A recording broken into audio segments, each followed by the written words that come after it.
good.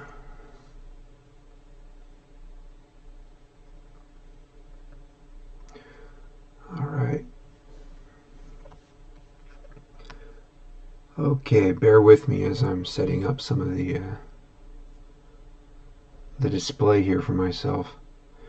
I'm not sure how to put chat back into this. It's been a while since I've used some of this software, and it's not the setup I used to have. This is a completely different computer, so I don't know what's going on exactly.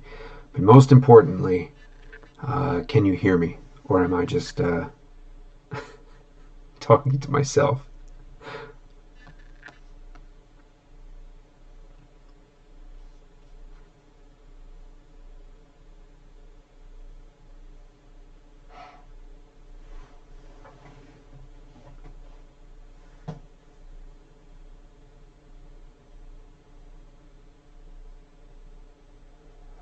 Oh my gosh, you can hear on the first try. I don't believe it. Okay, and I know when I did this in the past on my last computer, probably because I had a setting messed up somewhere, there was this kind of echo effect. I'm not sure if that's the computer or if there's something with my internet. It just is, it doesn't like how things go or not. But if there's some kind of issue that pops up, just let me know. And it should right itself. I think people used to tell me that whenever it happened, it would go away on its own. If that happens, just let me know. Not that I can do anything about it. Just let me know. Just have to deal. All right. So I don't have the camera set up for anything fancy. I think I'm probably being cropped on both sides here. Just because I didn't want to mess with the settings in the streaming software or anything like that. Which is I'm sorry for being a little bit late here. I think I put in for 15-20 minutes ago start time. I was just trying to work with some of the software. But if North 2 and Dr. Dead are correct, then I guess everybody can hear me just fine. So, without any further ado, it's been quite some time since I've been able to talk to you like this. I know some of you are in tune that I've had some health issues, and that has continued. But I've been fighting it, learning to live with it, trying to find different ways, talking to doctors all around the world, and it's not fun. But I am working through it, and life is not easier, but I'm learning to adjust to life, and as are the people around me, and it's been quite a journey. That aside, there's some other issues that are a little bit of drama and whatnot, and Twitter in particular has not been what I'd call a safe space. So I'm just kind of taking time away from there because honestly, it's not fun being around. But I won't get too much into that. Maybe someday I will, but right now it's not worth it. But in the meantime, I am here to talk about Chapter 1044, which is a huge chapter for the series. Maybe even one of the last times we'll get to see a chapter exactly like that. So I wanted to. I'm on spring break right now too, which is why it's the middle of the day, and I'm able to do this. And I figured, just a couple things have lined up in life, so why not? I'm happy to be able to come to talk to some of the One Piece fans here. So let's get to it. As I've done in the past, I prefer to take questions. I mean, I could kind of go on and on about the chapter, but rather than that, kind of while you have me here to kind of discuss it, I'm happy to do a sort of ask me anything. I don't mean to take on the assumption that I can give you the same insight that Oda could, but having spoken with him recently about the chapter, I do hope that I could be able to give you some kind of insight as to what's going on, and maybe kind of what we can expect from this point in the series, and for our hero and the challenges that await him. So, if you have any questions, please drop them into the chat, and I'd be happy to address them. Just in the meantime, it's good to see some of you back here. I know I mentioned earlier North 2 and Dr. Dead, King Zero. It's good to see you, King Zero. And Jay, great to see you, Jay.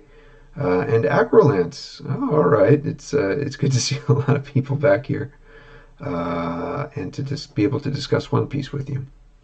So I know there's a bit of a delay, but while people are kind of maybe coming up with questions or typing them out, I don't know if there's some kind of, oh, Wadeki, hey. I don't know if there's some kind of a delay. I forget how long it is. Even it's been so long since I've done this. I forget how long I have to wait for the questions here. But all right, they're starting to come in. All right, North 2 asks, did you think Nico was planned from the start or a solution to the Kaido fight? How do you feel about it? All right, so this is a very broad question that deals with a lot of important topics related to how planned was this big move that Oda made with his story. There are a lot of ways to approach it, and I think the best way is to kind of dial back to what people are kind of looking at when they go to what they were expecting from this fight.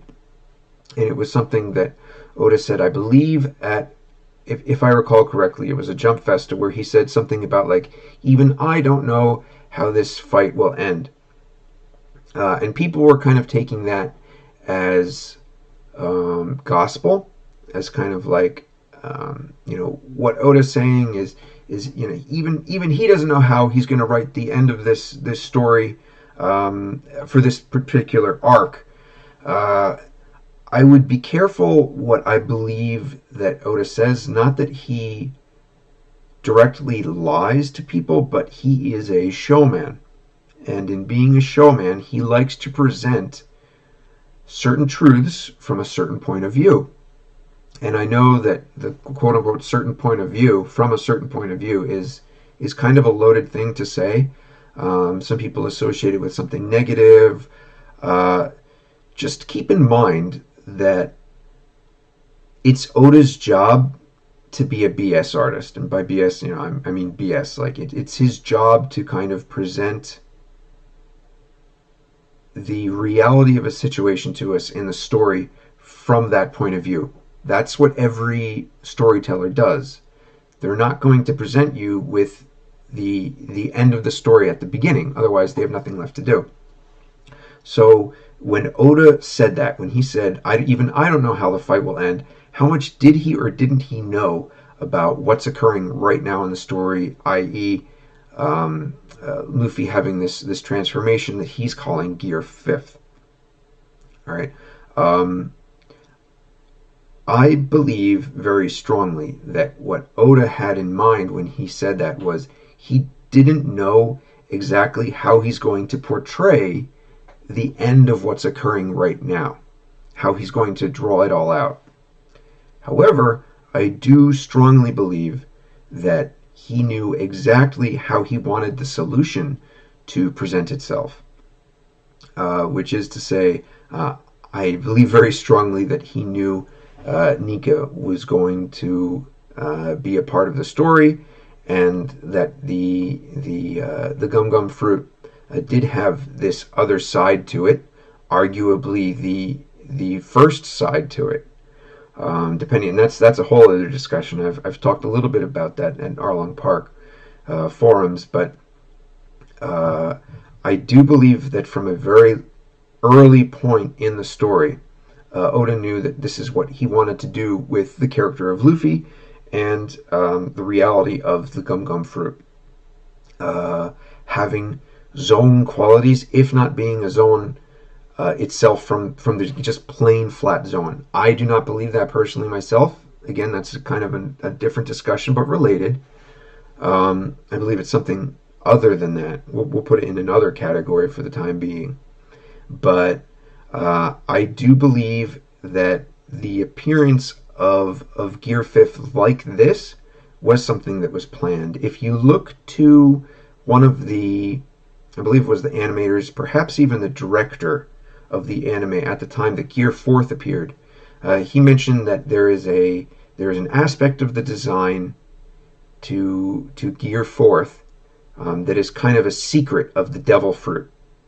And people at the time were kind of like, what the heck does that even mean? Like this, a secret of the devil fruit. What do we not know about the devil fruit? Well, now we know. So what was he talking about when he said that? When he said that there's this design aspect to it, and I'm not quoting him verbatim, so the quote might be a little bit off, but that's the gist of what he said. And I believe that he was talking about kind of this billowing, smoky kind of figure that we see behind Luffy. I think that even that it's now more pronounced. I think that is part of the transformative aspect, the zone aspect, and I think that that might have been what he's referring to. A lot of people focused on the kind of quote unquote tribal design that was running throughout Luffy, and that might very well be a part of it too. I don't want to discount that as not being a part of it. But as far as what we're looking at that relates to the reveal that occurred this week in the chapter, that is kind of the clearest, I think, depiction of things that meet Gear Fourth that could be related to Gear Fifth as well. So at least as far back as that, and in having a discussion with Oda, we had a meeting with him about a little over a month ago for a related / unrelated topic, and he said in non-specific terms that he's been looking forward to drawing something that's going to be out in a couple of weeks. At the time he said 2 to 3 weeks, and it ended up being a little bit more than that, is typical fashion for Oda. But he didn't say what it was, but he said he's very much looking forward to drawing this, and he's wanted to draw it for a very long time. So I do believe that as a solution to what's going on right now, Nika has always been part of what's planned. And I know this is one of my kind of famous meandering, wandering answers, but I'm trying to catch a bunch of different questions that could come from different angles with that. And of course, there's a million more things to ask about it, so if you'd like to go right ahead. To continue with that, so how do you feel about it? Let me try to get in the mindset of what I was at the exact moment. I was in, of all places, I was in a shopping mall at the time, and my wife was off looking at a few, I don't know, kind of kitschy things in a knick-knack store, and I was kind of seated there, huddled over the chapter, and I was just going like, oh my god, oh my god, oh my god, oh my god, it's happening, oh my god, oh my god. And it was over. I was in the middle of this mall, surrounded by people who have no idea what's going on. I was overwhelmed, just kind of emotionally, with what this meant, and I just started both trying to not look like a crazy person, laughing and crying, laughing because of how much fun, just thinking about the chapter and how much fun Oda must have had drawing the chapter, laughing about that aspect of it, while crying while thinking about what this means for the character and kind of the message that this sends to the readers. And I don't often do this. Every time there's a really big chapter, I think the last time I did it was when we had the big spread of the characters of the crew, the Straw Hat crew, for the first time. There was the like Avengers Assembled kind of spread, and that was when I messaged him. But I texted Oda, And right after I read that, I don't even think I was done with the chapter at that point. And I just said, I'm laughing and crying right now at this chapter, and it's incredible. I said it's something that I've been waiting for the longest time, to be able to see Luffy have this kind of freedom and this kind of lightness in the story. And he doesn't always immediately get back to me. Sometimes it takes like a day or two, but sometimes he does. And what did he say? I probably shouldn't translate verbatim, because that would be an invasion of privacy. But just kind of to paraphrase what he said, he was just like, "Oh, thank goodness!" He was like, "I was so worried." He was like, "This is what I've really wanted to draw," and a lot of readers think that One Piece is a very serious series these days, and that's not necessarily what it's about.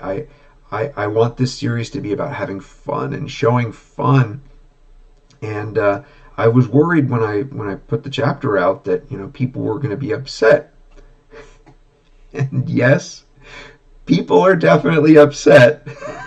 There are those subset of fans out there, but I think everyone who really has been with One Piece for the long run, but more importantly, understands what the series is about. And this is important, because even I've noticed people who don't necessarily like what has occurred, but they're happy about how it's been portrayed in the chapter. They're happy about what's going on, and that's really cool to be able to see that, to see that kind of taking the criticism and kind of picking and choosing, and being able to apply it and then accept other things. It means you get the heart of the series. Maybe you don't like how Oda's portraying it or what he's done with the character, but you get it. You get what the series is about, and I really enjoy that kind of analysis and critique. I think it's a very honest kind of critique for the series, and that's great to be able to see. So that's how the story kind of impacted me. All right, let's move along. This is from Acrolance. I have a question. Did Oda write or have a hand in any of the music in the One Piece anime? I don't know that he's written any music. I do know that he can DJ, but I don't know if he's musically inclined in terms of actually writing music. I believe it's very possible that he's been consulted, and to the level which that extends is because he's largely hands off. A lot of things come to his desk now, and he'll take it on and work on it, and it has to do a lot with editor approval, because they'll kind of shave things down and give him the bare minimum, and he'll yes, no, check in the box please kind of thing. But where he's asked to do hands on, he absolutely does it. He will work very hard on it. But does that mean that he's worked on the writing of the music? My guess would be, and this is not. Greg said that Oda doesn't work on the music, so he definitely doesn't work on the music. No, it's not that. It's just I don't think that he has had a hand in it, other than maybe naming. They might have named a couple of the songs and passed it by him. I do know specifically he worked on the lyrics of Bink Sake, but I think maybe I know what you're getting at. Is I think some like future song titles were revealed for the anime, right? And people were wondering, like, oh, is this a reveal for the character or whatnot? So did Oda write those? Well, I don't think Oda had a hand in writing them. I think it's safe to assume that something was presented to him, and he was asked, do you agree with this? Is this accurate? And he said, yes, I do. I pass on it. So that's why we get it. Why we get the answers there. So I think that answers your question. David Wodecki, are you excited for the new One Piece game?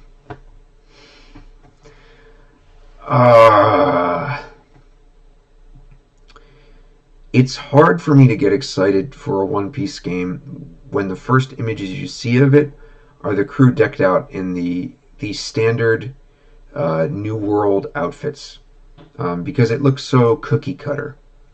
Um, I That's not what I want to see in a game. I want to see kind of like, not that it was a an end all game, but back when there was what was it, One Piece Unlimited Adventure, I think, the Wii games, the Wii series of games, like those were great because from the get go, the crew all had these wildly different outfits, and they were their base outfits. That's the kind of thing I want to see. It just screams a little bit too safe when we see the crew in their Fishman Island slash natural or original time skip outfits. I'm not interested in that. I don't, it defines the characters by a period of the story, and it's just like it feels like going back in time. It feels like we're going, X steps backwards in trying to tell a fun story. And if that's the first image you're showing me from your game, I'm not going to be excited about it, because I want to see something new. I want to see them having an adventure that doesn't have to do with the series. It doesn't have to be wrapped to a certain it doesn't have to be tied to a certain timeline in the series. And not that this is. I'm not suggesting it's tied to that time, but you do that when you make them, when you portray them that way. I think that's a poor way of introducing the characters. How it looks fine. There was nothing wrong with how. God, I've even forgotten the name of it. World Seeker? I think I platinumed it, but I don't even remember. It reminds me of World Seeker. I'm not a great video game analyst, so I can't tell you what draw distance means, or what any of the specifics of the scenes we've seen so far mean in terms of graphics capabilities. It looks fine. It looks like the creatures have been faithfully recreated. I know somebody pointed out something like, "Oh, they look like the Strong World monsters." They certainly do. I think some of them are lifted straight from Strong World. I've only seen the trailer once. Um, but as usual, what worries me are the core mechanics. How does the game play as a core RPG? As a so-called JRPG. Now, by being a JRPG, does that mean that it's turn-based? If we're to believe how some of the attacks are being pulled off by the characters, it looks turn-based. Um, but on the other hand, are we just seeing like super moves? Are we seeing an input, like if you input this, like do the characters do a super move, and do you get kind of your cutscene move? Are we just seeing that? Is it an action RPG? What's going on? If it's a turn-based game, that's unique. It's certainly not something I'd expect in 2022. But I have nothing against it. I mean, I've always loved turn-based JRPGs, but I'd just be shocked that that's something that they think is a viable option in terms of gameplay at this point in time.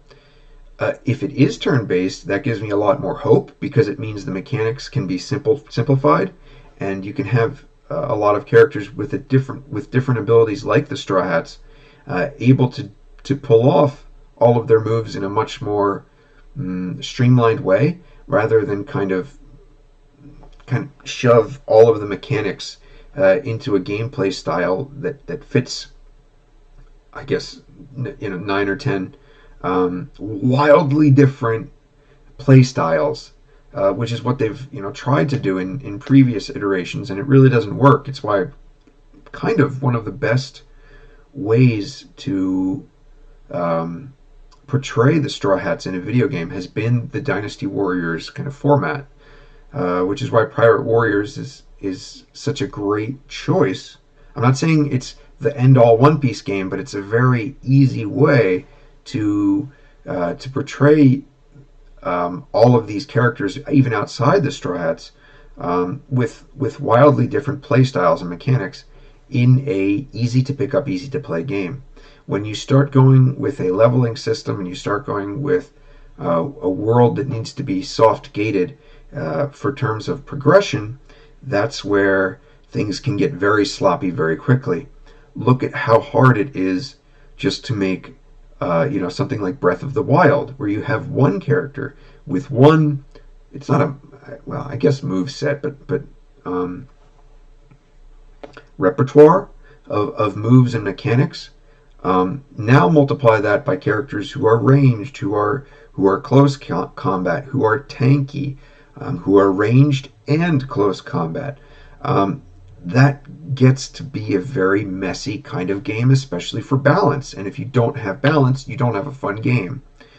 Which is why I'm a little bit concerned that if this runs the route of kind of an open world game that World Seeker was, will it be able to have meaningful play with characters? That's why I think World Seeker was kind of smart for going with Luffy for the lead, because it simplifies everything. Which is a long way to say that I want it to be great, but first I want to know what the play style is going to be like. Are we playing a turn-based RPG, or are we doing an action RPG?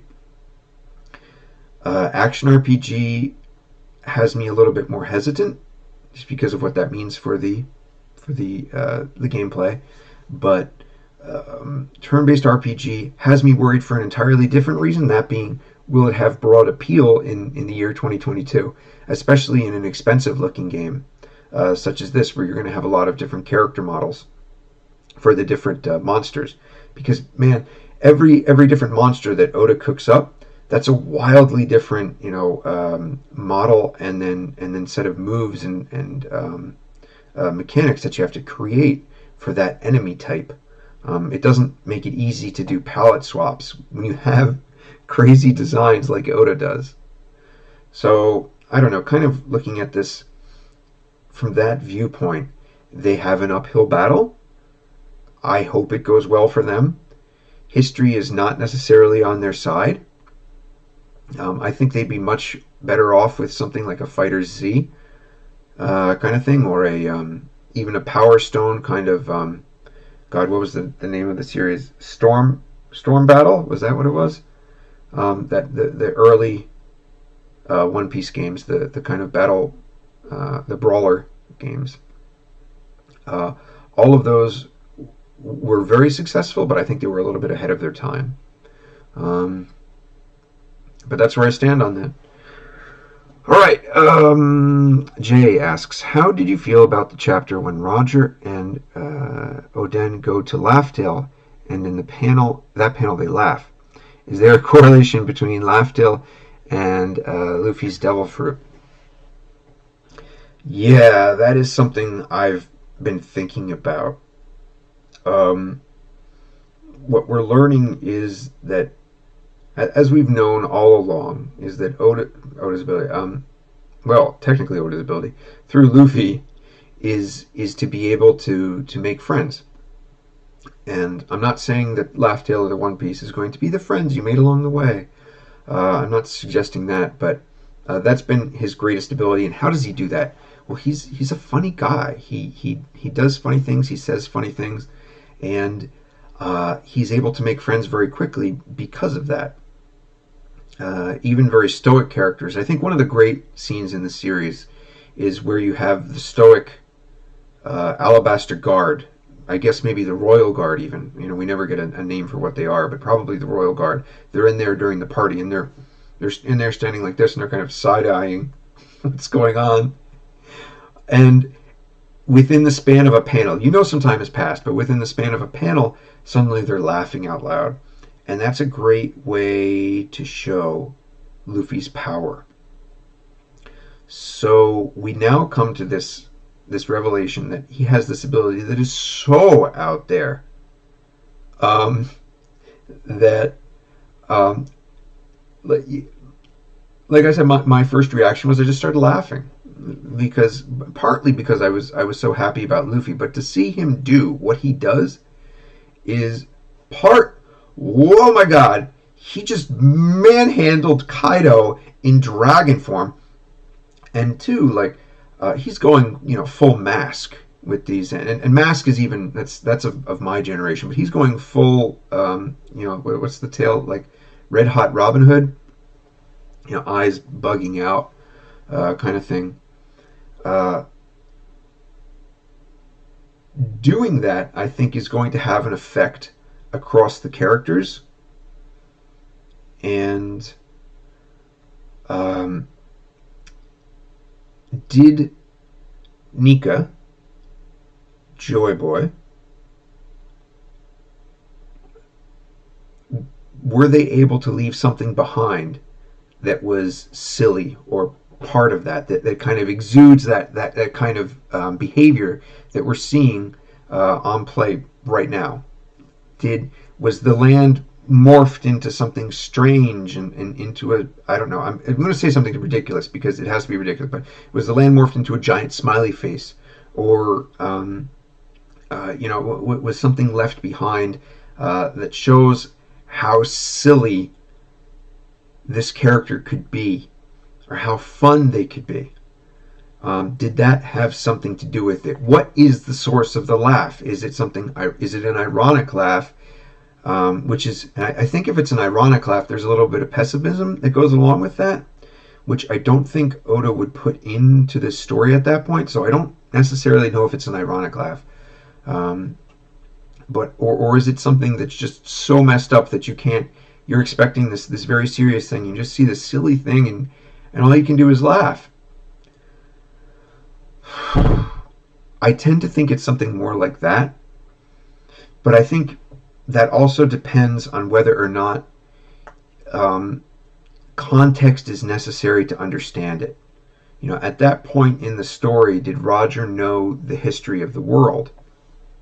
I'd like to think he did, because it makes sense that was the reason for the trip, is because that first time around was to kind of figure out what went on, and the second time around was filling in the blanks and making the real journey to Laughdale.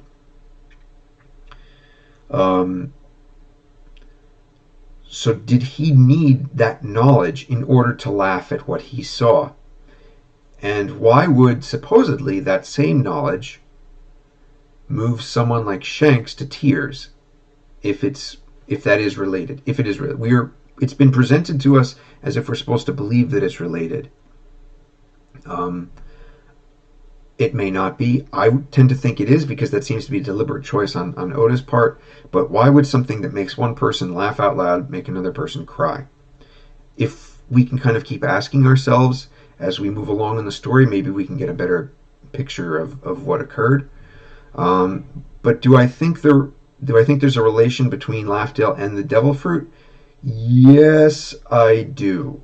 At this point in time, I tend, especially since we see that he can rearrange the land, or I should say maybe outside forces, outside bodies, then yes, I do think that there is some kind of connection there.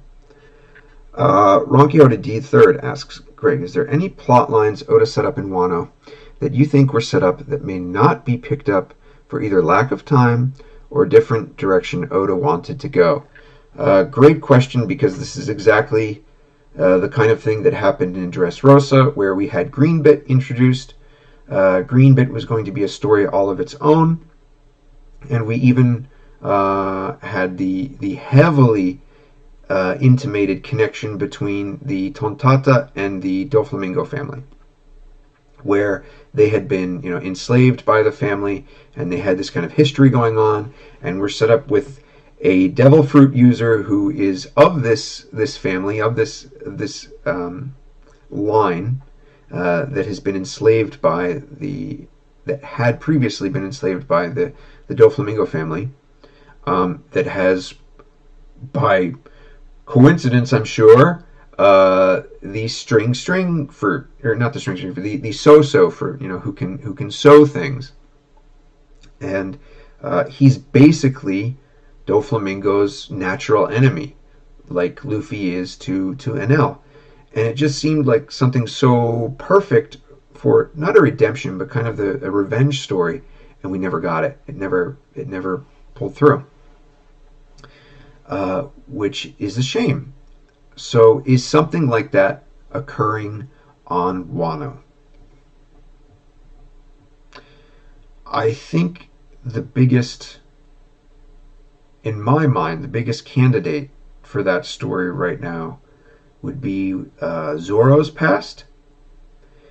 And I talked a little bit about Oda's showmanship at the start of this. People came in, and I think one of our first questions was, did I think Oda was playing from the start? And I talked about how Oda made that comment about Kaido. I don't know how Luffy's going to defeat Kaido, and how that can kind of be a showman, a kind of P.T. Barnum display on Oda's part.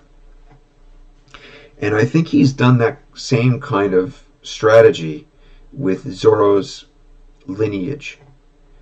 And I think it was the last SBS. Please correct me if I'm wrong.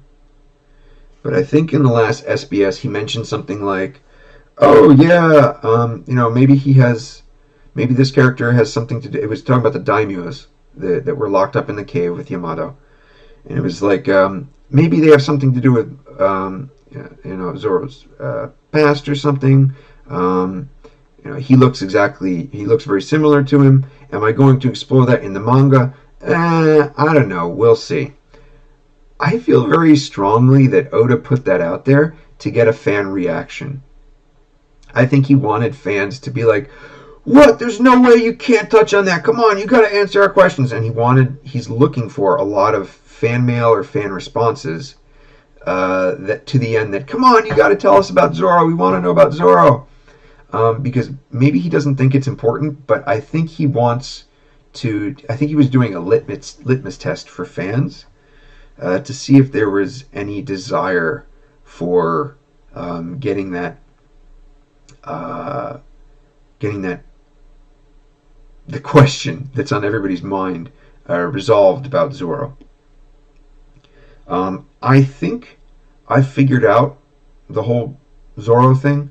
I can't go into it in any kind of depth because, unfortunately, I have one key piece of information that, while it's not the answer, it's something that I was made privy to working on another One Piece project. And with that single piece of unrelated/related information, you can kind of put the whole puzzle together. It's like the missing piece. It's the missing link. And everything sort of makes sense with that in mind. So I can't go into that, but it would be weird if Oda doesn't go into it. Now, is he going to explore that? Is he going to explore the Zoro lineage in the Wano arc? I think he's already set himself up for doing that. And that is, in fact, if this Reaper thing that we saw is actually a Reaper. Now, the first thing that I thought when I saw the Reaper was, there's no way this is a Reaper. It's got to be Brook. I mean, that's just kind of like the duh answer. I mean, it has to be, right? But then, I think it was like 2 or 3 chapters later, maybe not 3, but maybe 2 chapters later, there's a panel where we see Brook, and he's not with Zoro, and he doesn't look like that.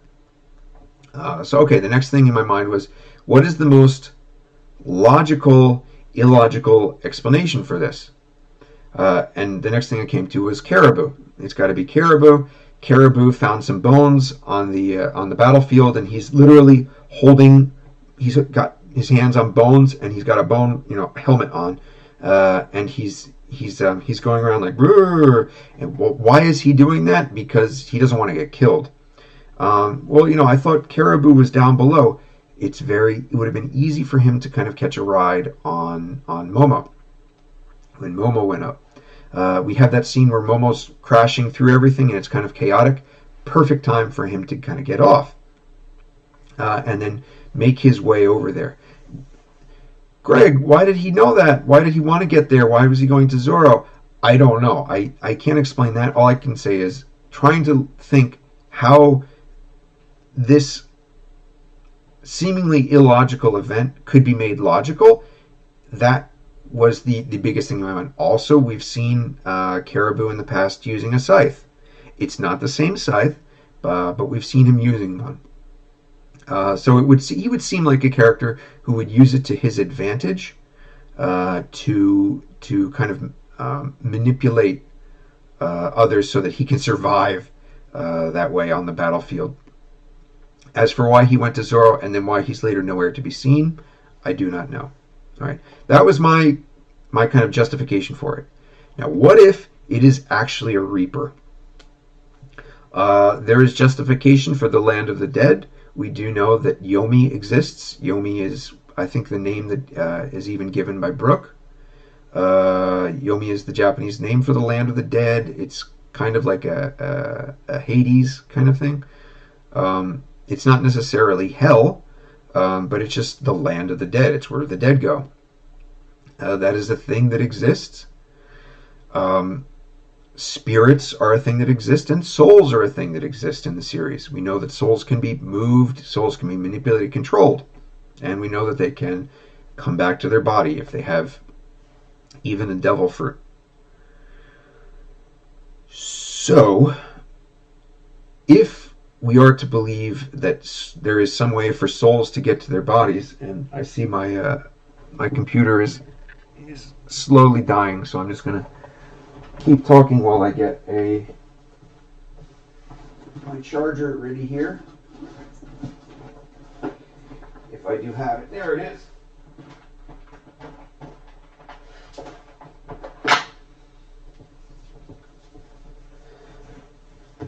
So if a Reaper or Reapers are in fact a thing, and it would seem silly even by One Piece's standards if there's only one Reaper, he seems like he would be, or she, would be way too busy to get around the entire world. If a Reaper is a thing, I would imagine that it's a team of Reapers, and that they work in conjunction to ferry souls back and forth. But why I don't think Oda would why he may not drop this line, even though he suggested that he doesn't want to, not that he doesn't want to, he may not explore it in an SBS, is this sets up the concept of souls for us, probably in the most bold way that's been done so far. There's been a lot done with Brook and what he can control, and even Mom with her power to control souls. But I mean, in terms of what happens when someone dies, or where are souls afterwards, this is kind of one of the biggest allusions to that might actually be a thing in the story. If that's the case, we have the perfect opportunity for either Zoro to meet a relative on the other side, or conversely, if Zoro has not been taken, and he still is on this side of life,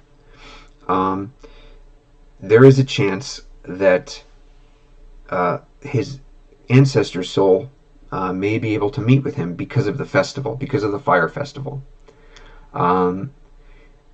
If you've seen some of my very old videos, you know a little bit about, I have a few ideas about what spirits mean in the world and souls, and coming back, interacting with the characters, and possibly even having some sort of relation to devil fruits and devil fruit powers. But whatever happens to that end, I think that Oda might be softening us up for a way to express souls. And if he does, and what I mean by express souls, I mean like directly, like literally souls coming back to this plane and being like, hey, what's up? Thank you for writing that message to me on the I don't know what you call them, the kind of the lanterns, the floating lanterns. Just wait for when those floating lanterns all get up to the sky, because when they reach Onigashima, it's going to be quite emotional. I don't know if they're going to aid in the battle to defeat Kaido, or whether they're going to aid in the falling of the island. But either way, it's going to be very emotional. And at some point in that climax, I would not be surprised if there's some kind of special moment with souls coming back, especially when we have characters who like Momo and especially Hiyori and the Scabbards, who've spent 20 years working towards this and fighting for this this future of theirs. I think it would be a huge reward for them, and I hope for the audience as well that people don't kind of drop off when the dead start coming back to quote unquote life. I hope that they feel that he's kind of broadcasted enough that it doesn't feel forced in the story. All right. This chapter, King Zero says, this chapter hit hard. Definitely Oda at his peak. Glad to see you enjoyed it, King Zero. All right. Whoa. Lots of questions. All right. Schmidt's Cinema Studies. A lot of people are wondering why the world government acts sooner to kill Luffy if they knew the Go-Go Fruit was such a big deal. What do you think? Oh my god. This is Oda's biggest, what did George R.R. Martin call it? The Milanese knot? This is his biggest problem. Is how does he explain this? Kind of looking at the, in the same way that I tried to approach the Zoro Reaper situation, what is the most logical, what is the most logical explanation for this seemingly illogical event? Why in God's name would the world government let this kid, who is the son of the most wanted man in the world, run around with the most dangerous fruit to them? Why would that ever be allowed? All right. Couple ideas on this, but I guess let me just give you the most prominent in my mind right now is that, oh boy, and a lot depends on this. This is a very much a tinfoil hat theory, but it depends on a number of plot twists that I think are very much in line with Oda's style, and that would be very simply that Shanks is a world noble, possibly even 10 celestial dragon level noble, or he holds that blood. And simply put, he has requested that the highest level of the world government not go after Luffy.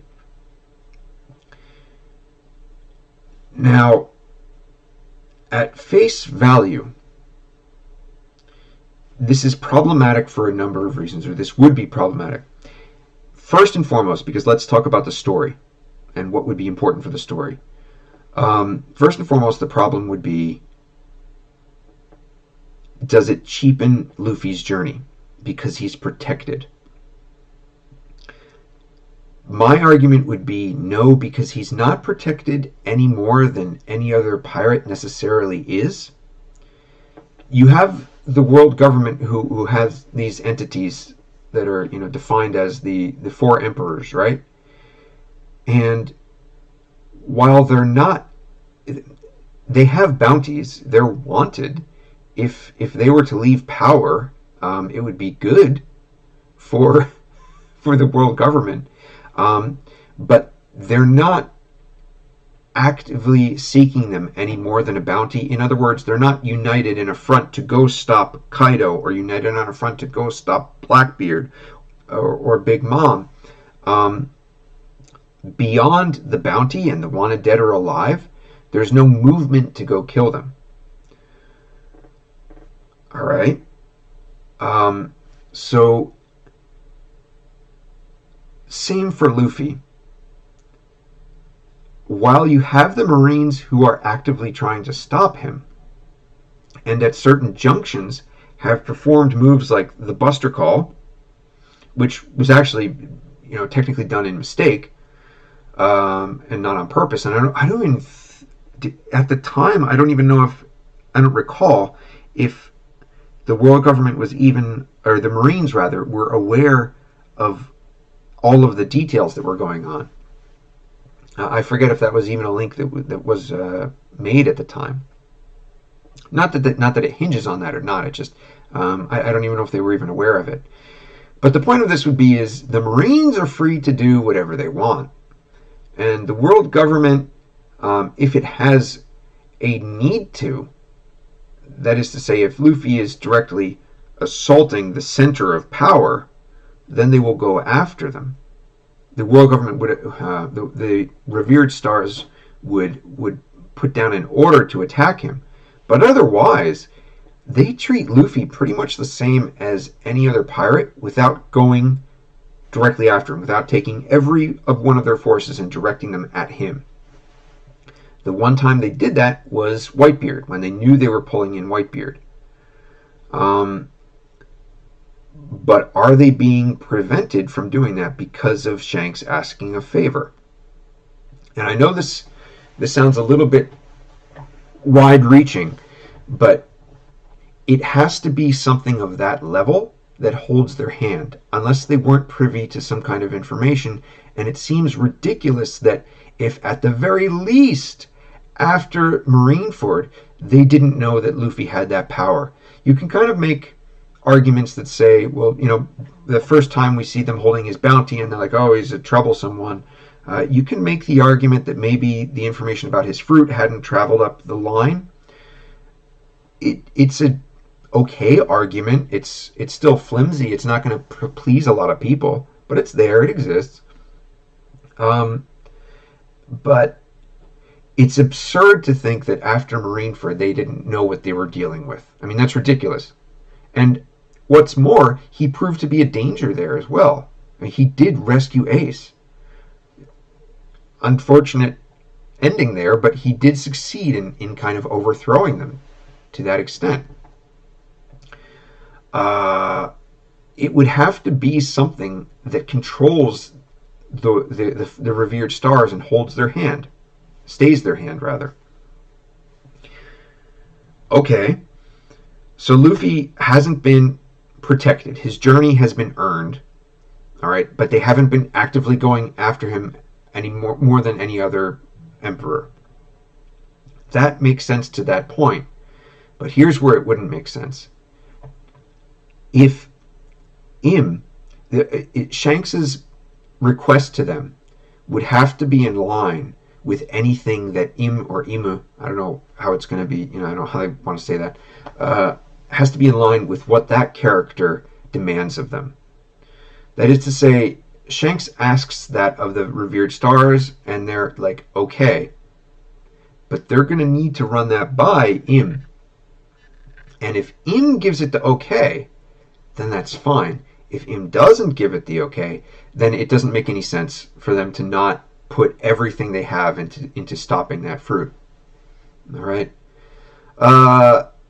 That currently in my mind would be the strongest reason for why they haven't gone after him. If that isn't it, there are a couple other I don't know, I would say some more flimsy reasons that we'd have to choke down, such as, let's see, what was the one? I had the example of the nuclear football. You know the nuclear football, right? It's the thing that I think the President of the United States has with the nuclear code that travels with them, and it's in that briefcase. If the gum fruit / person fruit model Nika, that's to the world government kind of like the nuclear football. But in order to, initiate the nuclear football, you need these codes. Well, if the nuclear football gets stolen, do you advertise that it's been stolen? Do you tell the world that it's been stolen? If you have this kid, this not even 20 years old kid, who's out there with the nuclear football in his hands, playing with it, are you going to tell everyone that we need to get this person right now give them the highest bounty in the world. Wait, what? Why? What is going on? Like that's even more strange than the Nico Robin thing. Why she had such a high bounty as a child. It's why are we giving this almost no-name pirate one of the highest bounties in the world? And why are we trying to get him so badly? That would raise a lot of questions. So a lot of people are going to be like, well, what does this kid have that makes him so special? Why is he getting so much attention here? It makes quote-unquote sense. It's not a very pleasing explanation, but it is an explanation that Oda could take. That's I think I had one other idea, but those are the two strongest in my mind right now. All right, Foggy Sunset is really happy to catch up. 1044 was such a fun chapter. I caught myself smiling like a kid by the end of it. Definitely you and me both. David Wodecki, not this chapter related. How long do you think Elbaf arc can be? With Big Mom still around and the armies that are here, or that are there. Elbaf, I'll try to keep this a brief answer, but Elbaf seems to me like it would have to be a Zoe arc, in that you're going to have drama and you're going to have a story, but I don't know if it's going to be some kind of major battle arc. That's not to say there's not going to be conflict involved. If Elbaf is an arc, then I think we need to see, it needs to be the arc where the Blackbeard pirates strut their stuff as the Blackbeard pirates. They need to come in and destroy everything about Elbaf. Why? Because Elbaf is giant, Elbaf is huge, and the coolest way to show the destruction of something, to show the power of something, is to take all of these huge things and to break them down. That is standard for Oda. That's Oda 101. And there's no way that can be the end-all arc. So if Elbaf is going to be the arc, if Elbaf is going to be an arc, I think that's how it needs to be approached. So I don't know if a chapter amount. I don't know. It could even end up being super short, but since Oda always goes overboard, I don't know. 70? Let's say 50 to 70. 50 to 70? What are we looking at Zoe? How long is Zoe? Zoe's like this. Zoe's got a little bit in here. Where do we start? They're riding the Wani thing. 801. And then we're already off in this episode. Yeah, see, maybe even 50-70 is being too generous. I think I'd have to resend that. Maybe. I think, would he go more bloated? Let's say 30 to 50 chapters. I would say maybe a 30 to 50 chapter arc for Zoe, and that's if it doesn't go full blown fighting. If it goes into action and fighting and all of that, then sure, that's going to change. But I mean, again, Oda was speaking in his 5-year kind of prediction about his own material. Don't think it's going to be 5 years, duh. But in his mind's eye, what he's saying to himself is, this is not a very long story. So that's why I think that's what we're going to get there. All right. Oh, that's funny. David goes on to say, I seen something it will be Zoe length, but I don't know how that could be the case. Yeah, I don't. I could see it easily being longer than Zoe, but I can't see Oda going too far into it because I do believe that Elbaf is a setup for specifically for the Blackbeard pirates. But we'll see. All right. Dave Odeki. Also, don't think you have commented, but thoughts on the live action series.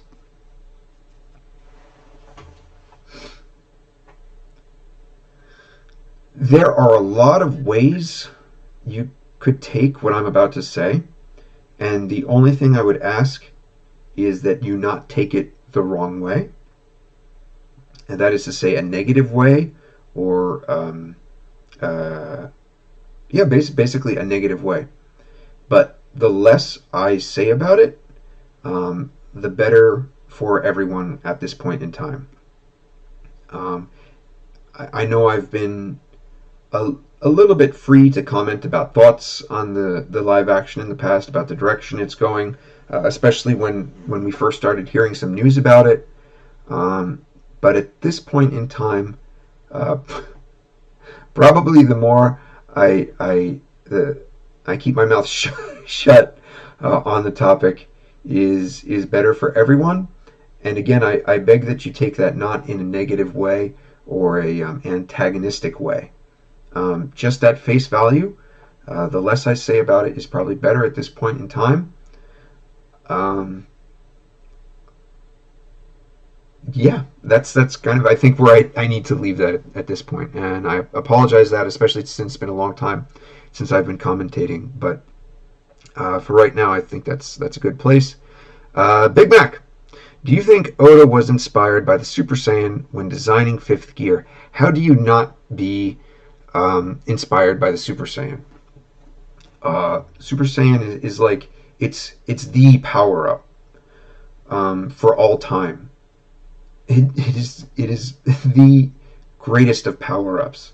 It's the power up of all power ups. Is the granddaddy of all power. Now, if you want to go back into anime, of course there have been anime and manga that have had power ups that have had getting stronger or whatever. But something that is so easy to see, so easily defined as the Super Saiyan, so kind of universally understood as the Super Saiyan, I don't think it's possible for anyone to do a power-up, especially in manga, without being influenced by the Super Saiyan. I think what the hard part is how do I not be influenced by the Super Saiyan? I think that's the question that every manga action, kind of shonen action adventure author needs to ask themselves is, how do I make this different? Because I guarantee you, while Oda is a huge Dragon Ball fan, it is at all times his goal to not be put in the same category, not same category, the same sentence as Dragon Ball in terms of his series. I used to think because he likes Dragon Ball so much that like it might be something that he'd want to discuss or like that he'd be happy to compare and contrast his series with. It turns out that is not the case.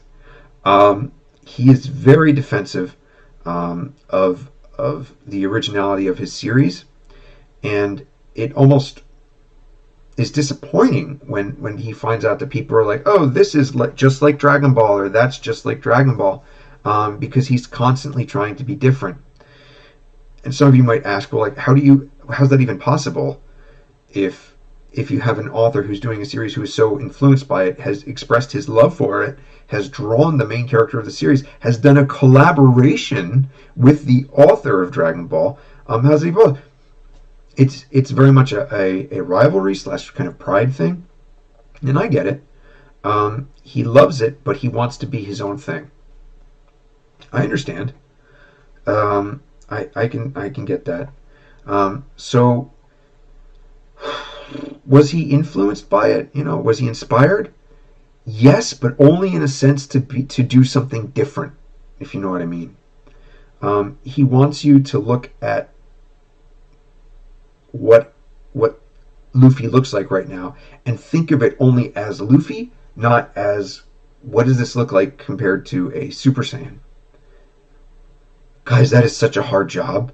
The moment you do a different hair color, or the moment you start, putting hair looking like a different way, of course, the comparisons are going to be drawn. Um, you can't get away from it.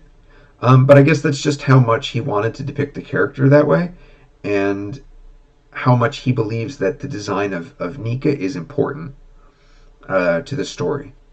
So, do I think he was inspired? Yes, absolutely, in the sense that he wanted to do something very different from it. But you kind of can't get away from it because Super Saiyan it's the ultimate power up. Final Monkey asks, there's a theory that we'll get 3 more crew members matching the Chinese zodiac, namely Momo, Yamato, Carrot. Thoughts on future crew members, if any? In terms of it meeting the Chinese zodiac, I don't necessarily agree with that at all, other than that it would be a kind of fun coincidence. But as for 3 other characters joining, I do not see Momo joining, but Yamato and Carrot joining is absolutely, I can see it. That is, boy, I don't know if I was on. I forget the last time I was even on discussing this, but I don't remember if I got to talk about the spread, the Avengers spread, where we see the full Straw Hat crew, and as I mentioned earlier, kind of texting Oda about chapters that are big. That was one where I was like, "You must have been waiting a long time to draw that," and he was like, "Yes, I have." This is finally the crew that I envisioned back when I started drawing the series. Oda chooses his words very carefully. I am not saying this is the case, but what he's done by saying that is he's left the door open for there have to been a change among how he views the crew now. Things have changed in Oda's story, even in real time while he's writing it, and I think that the number of crew members is certainly something that's plastic in his mind. It's changeable. And the biggest way that Oda could give us a final surprise with the crew is to not add 1 member, but to add 2. And I think there's probably some anti-Gregors out there who would see this and, oh, Greg is a Carrot fan and he loves Carrot and he thinks this. I'm a One Piece fan, and I'm just coming at this from the idea that Oda is always going to try to pursue the avenue that will please and surprise most fans. And instead of this particular arc being about who will the new crew member be, I think the most surprising thing that he could do for the standard fans, the fans that are not having the kind of conversations that we're having right now, I think the best thing for him to do would be to have 2 crew members join. Oh, I'm sorry, I just flipped off everybody in the UK. My apologies. I think that is a great option for him. And there's a part of me that hopes that's what he'll do, because that would be cool. It would make his life a living hell, increasing the number of crew members, but I think he'd be able to have a lot of fun with it, and I think a lot of fans will be pleased with that option. All right, Sergio Hernandez. Did anybody mention the quote-unquote error on the blue data book that said Gomu Gomu no Mi was a zone fruit? That's an interesting question, something that I hadn't heard before. Which blue are we talking about? Blue data book? Let's pull it out. Blue data book. And I don't know if this was like a printing or a reprinting or something that was, in the past. I really don't know what that's coming from. like if it's something that was an error in the past that got fixed or what. But let's flip through it. Also in the comments, if you have a page number, please let me know. But I'm just going to kind of lightly flip through it here and see if there's anything related. I'm not seeing anything, but you never know. It's been years since I've been through Blue. Here we go. Akumanami. I'm looking at page 98, 99.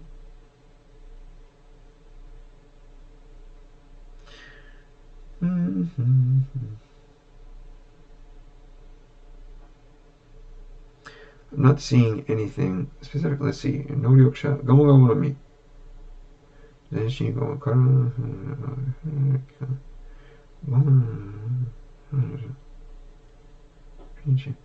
I'm not seeing anything in here, especially in the Gomogomonomi section, that suggests it's a zone.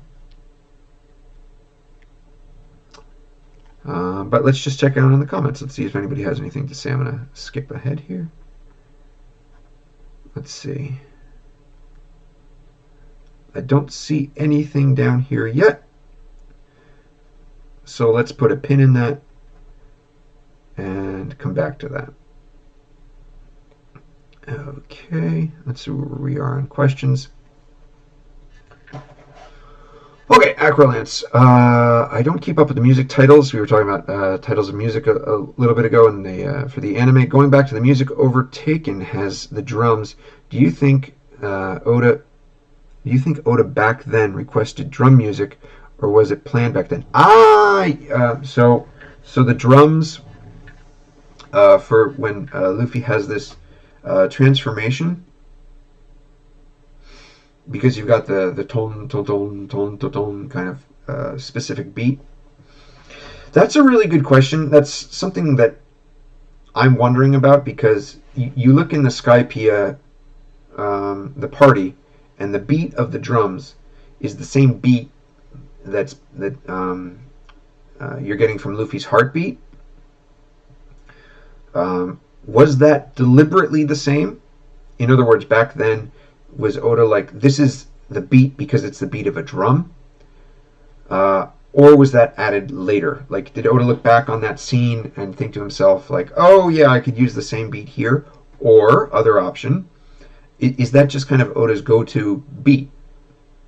Is when he pictures, because he has this very specific kind of noise, the sound effect for the gurgling of a stomach, the goo-goo-goo-doo-doo-doo-doo kind of sound, that it's a go-to for him. So is this drum beat a go-to drum beat for him? Depending on how he wants to answer that, if he's, I don't know how honest he wants to be, but like if he had that in mind, good on him. I'm not saying he didn't, but it's possible that he could have, not retcon, but he could have looked back and been like, oh wait, I used this here, so this fits really well, so I want to use it. Or at the time, because he has wanted to draw this Nika for so long, he might have had that in his head at the time, especially for people from Skypiea. I mean, that just kind of makes sense. But I do think, at least when he asked, what was it? I think like his favorite scenes. I do think from that point where he said, like, one of my favorite scenes is the Skypiea party. I think from at least that point in time, he had the idea that he wanted to use that sound effect. So, did he request it to be used in the animation? That seems like something that he could have had a hand in. I'm not quick. I've even tried to hold myself back from praising him too much or giving him too much credit in this broadcast even. But I think that's something that he might have specifically requested, especially if he had it in his mind all of that time ago. All right, 256 is mentioned that it's been confirmed as turn-based, and 256 is talking about the One Piece game. That's interesting. I don't know how they're going to pull that off outside of like a kind of a Ni no Kuni style. If they do it the Ni no Kuni kind of turn-based, then that's good. I'm not a fan of that particular developer. That is to say, I don't dislike them, but I don't know what they've developed otherwise. So I can't really look at other products of theirs to look for how they might carry their systems over. But if it's turn-based, that's good news. I hope people enjoy it in 2022. All right, moving ahead. Justin Brown says, I love turn-based RPGs, but Romance Dawn has me terrified of playing another One Piece RPG. Yeah, that did not go too well. Damien, good to see you. All right. Final Monkey says, there is a fear that Luffy will be possessed by Joy Boy. What do you think it means that Luffy is Joy Boy? To me, it doesn't mean very much at this point.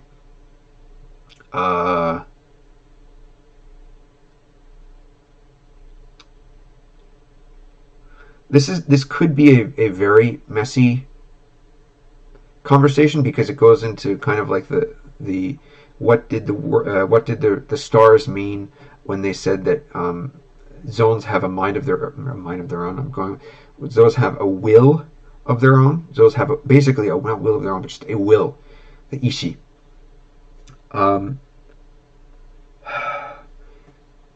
That is such a loaded term that I don't actually want to get into it unless there's something specific about it.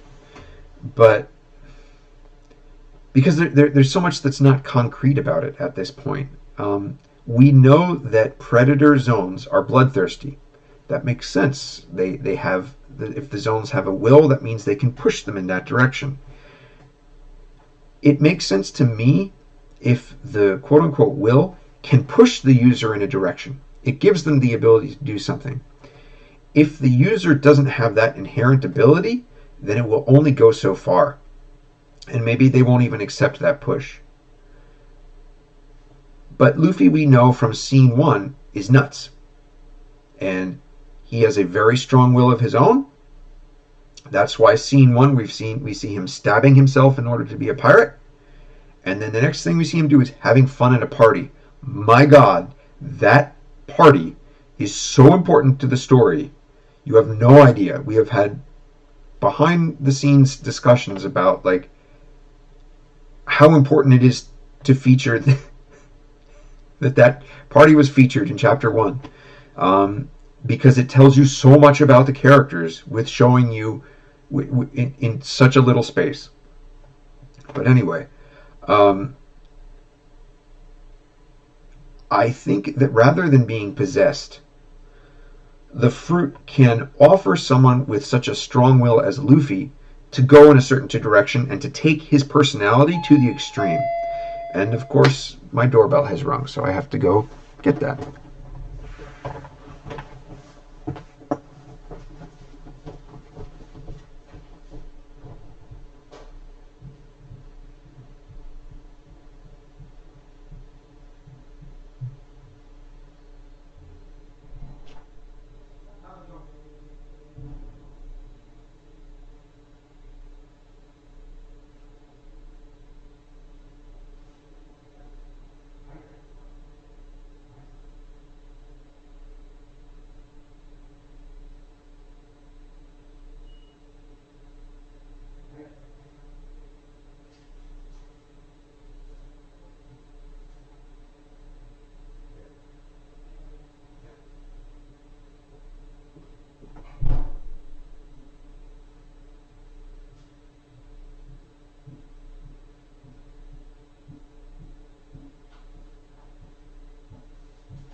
Oh boy, here I am talking about toy animation, and I get a letter from them.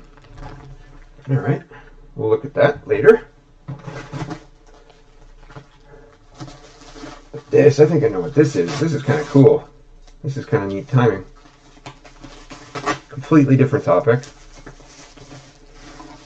Hey, there it is. Da-da-da-da. This is what I've been working on. I am the translator for the English version of Dragon Quest: The Adventure of Dai, and my version of it just came in. Wow, that's cool. That's neat. This came all the way from the States. Hey, there's my name. Neato Spiffy. I have the second one here, too. I don't even think the second one's out. So we've got these here. Yay! Cool. Alright. Well, that's fun, but that's an entirely different topic. Okay, so where were we? I think we were talking about possession. Yeah, maybe I'll just censor myself and just try to keep it keep the time down. But let's see. As far as possession, no. I just think the fruit takes Luffy, allows Luffy to carry himself even further in a certain direction. But we will probably learn a lot more about how this fruit is and how it works, and even what it means to be a mythical zone like Nika in the future. Good question. 256, good to see you. 256 reposting my theory from AB forums, Arlen Park forums. How likely is it that the Gum Gum inherited Nika's will, which allows Luffy to transform into him, awakening? Hence the fruit earning a zone classification and the name Hita Hita Moto Nika, in addition to its paramecia classification. Okay, so what you're saying is the fruit, the Gum Gum fruit specifically, inherited the will of Nika and allowed it to kind of carry that class, the zone, in addition to its paramecia classification. That is an astute theory, only because it works on a number of other points that are coming back to this kind of soul idea and the concept of soul that we talked about even a little bit earlier. It would be one of my ideas that I've been throwing around is, perhaps Nika as an individual was a user of the Gum Gum fruit, and perhaps a zone was made from his lineage factors, which include thereby the Gum Gum fruit abilities, essentially making two fruits at once, or did the Gum Gum fruit thereby cease to exist, becoming this singular fruit? That's a Vegapunk question, and it can get very messy. But if this inherited will works out, kind of like you've suggested here, to me that works quite well. That is a very strong theory, because especially if what we're seeing with the use of fire and whatnot, if that works with inherited will as well. I really like that idea. I think that's a good way of looking at the series and looking at an impossible scenario and asking yourself, how can this be made possible realistically? I really like that. Damien North. I was very interested in how Oda revealed in an SPS not too long ago Doflamingo was supposed to be featured in the Wano arc as an ally for Kaido. How do you think he would have affected things? Yeah.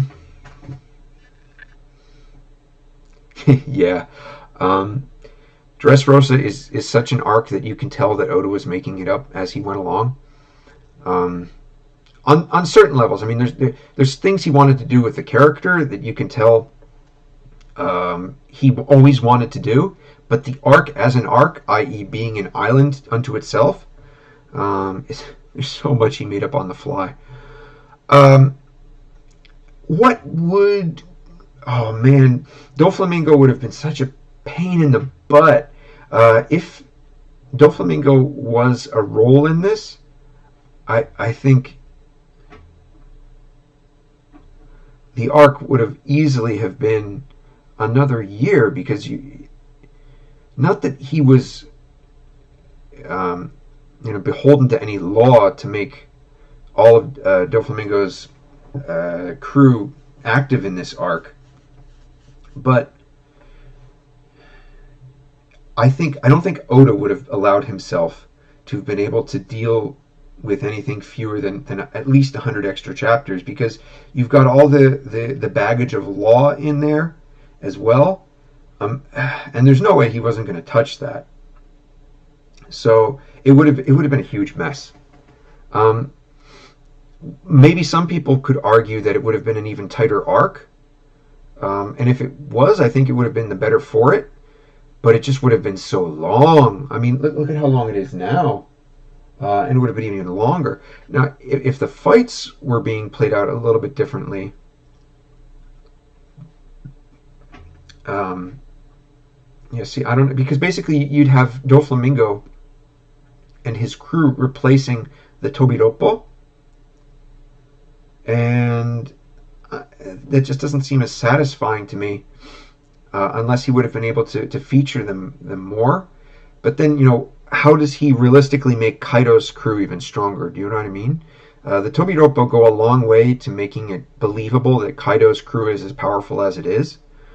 So he needed something else in there. And he got it with the Tobiropo, but I think that he would have been overkill with the Doflamingo crew as well. Yeah, in short, it would have been messy.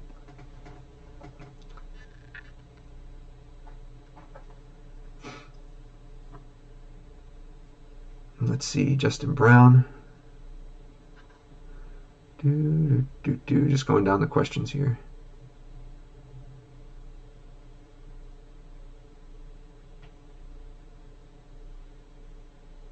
Okay, 256. By the way, Greg, a couple of years ago you said you have a theory on the dragon flag on Harudine's ship, cover story of chapter 895, but you couldn't say it at the time. Could you share it with us now?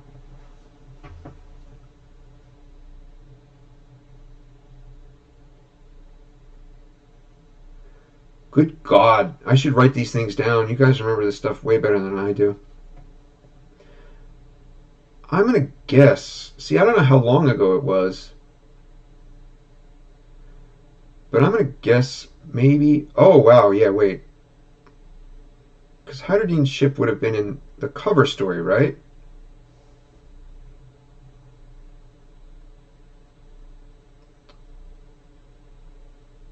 Maybe I didn't want to talk about it at the time because of Kaido. I'm not sure of the exact timing on this.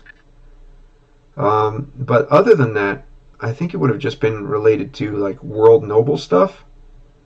And maybe there's something about the world nobles that I didn't want to get into at the time.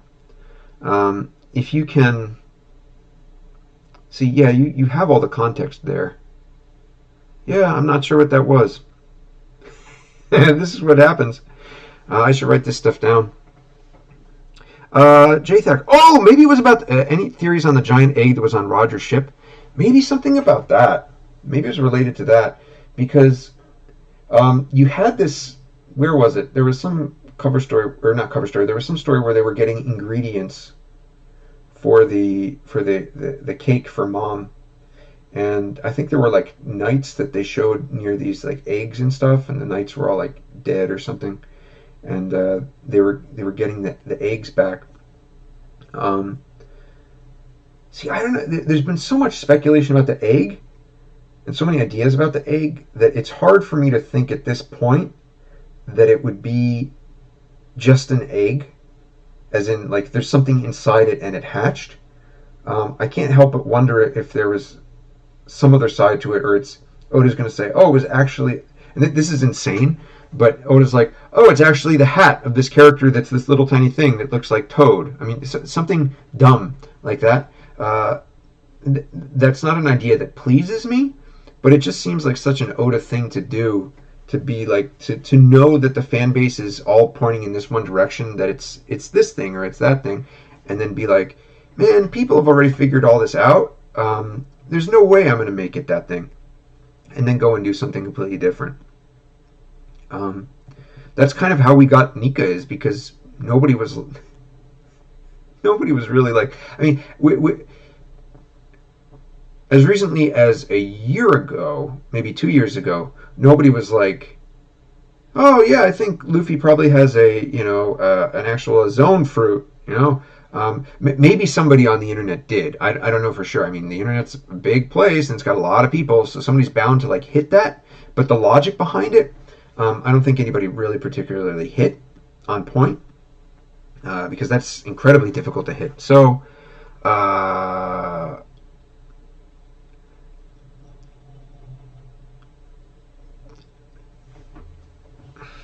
would he would he change the egg from? I think he would, unless it's like superbly integral to the story.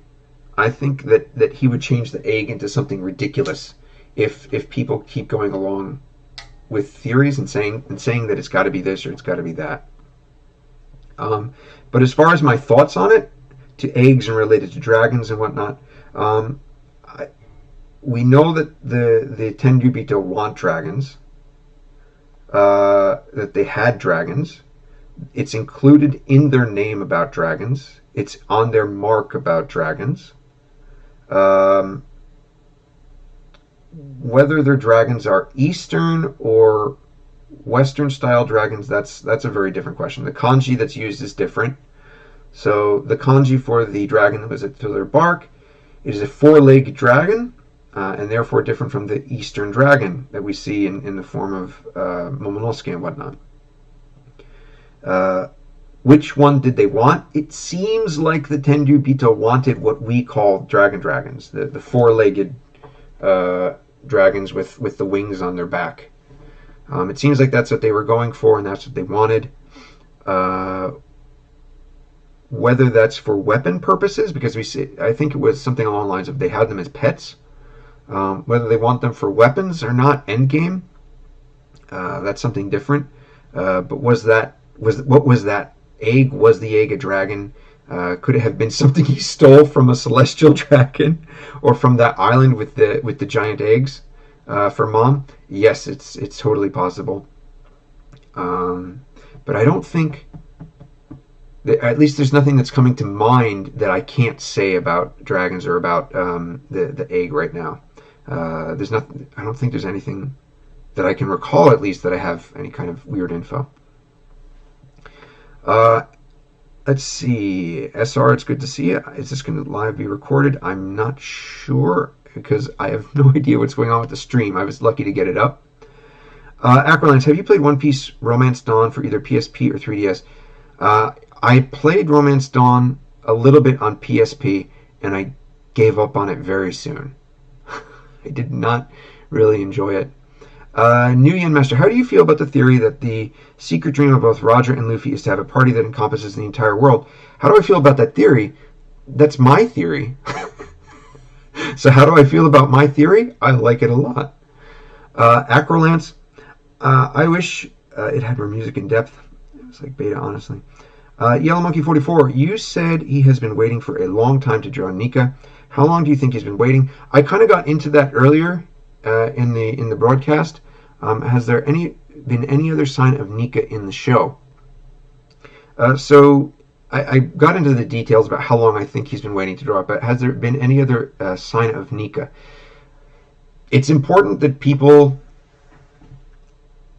kind of put this in the frame that I was just talking about, like, how does Oda surprise us? He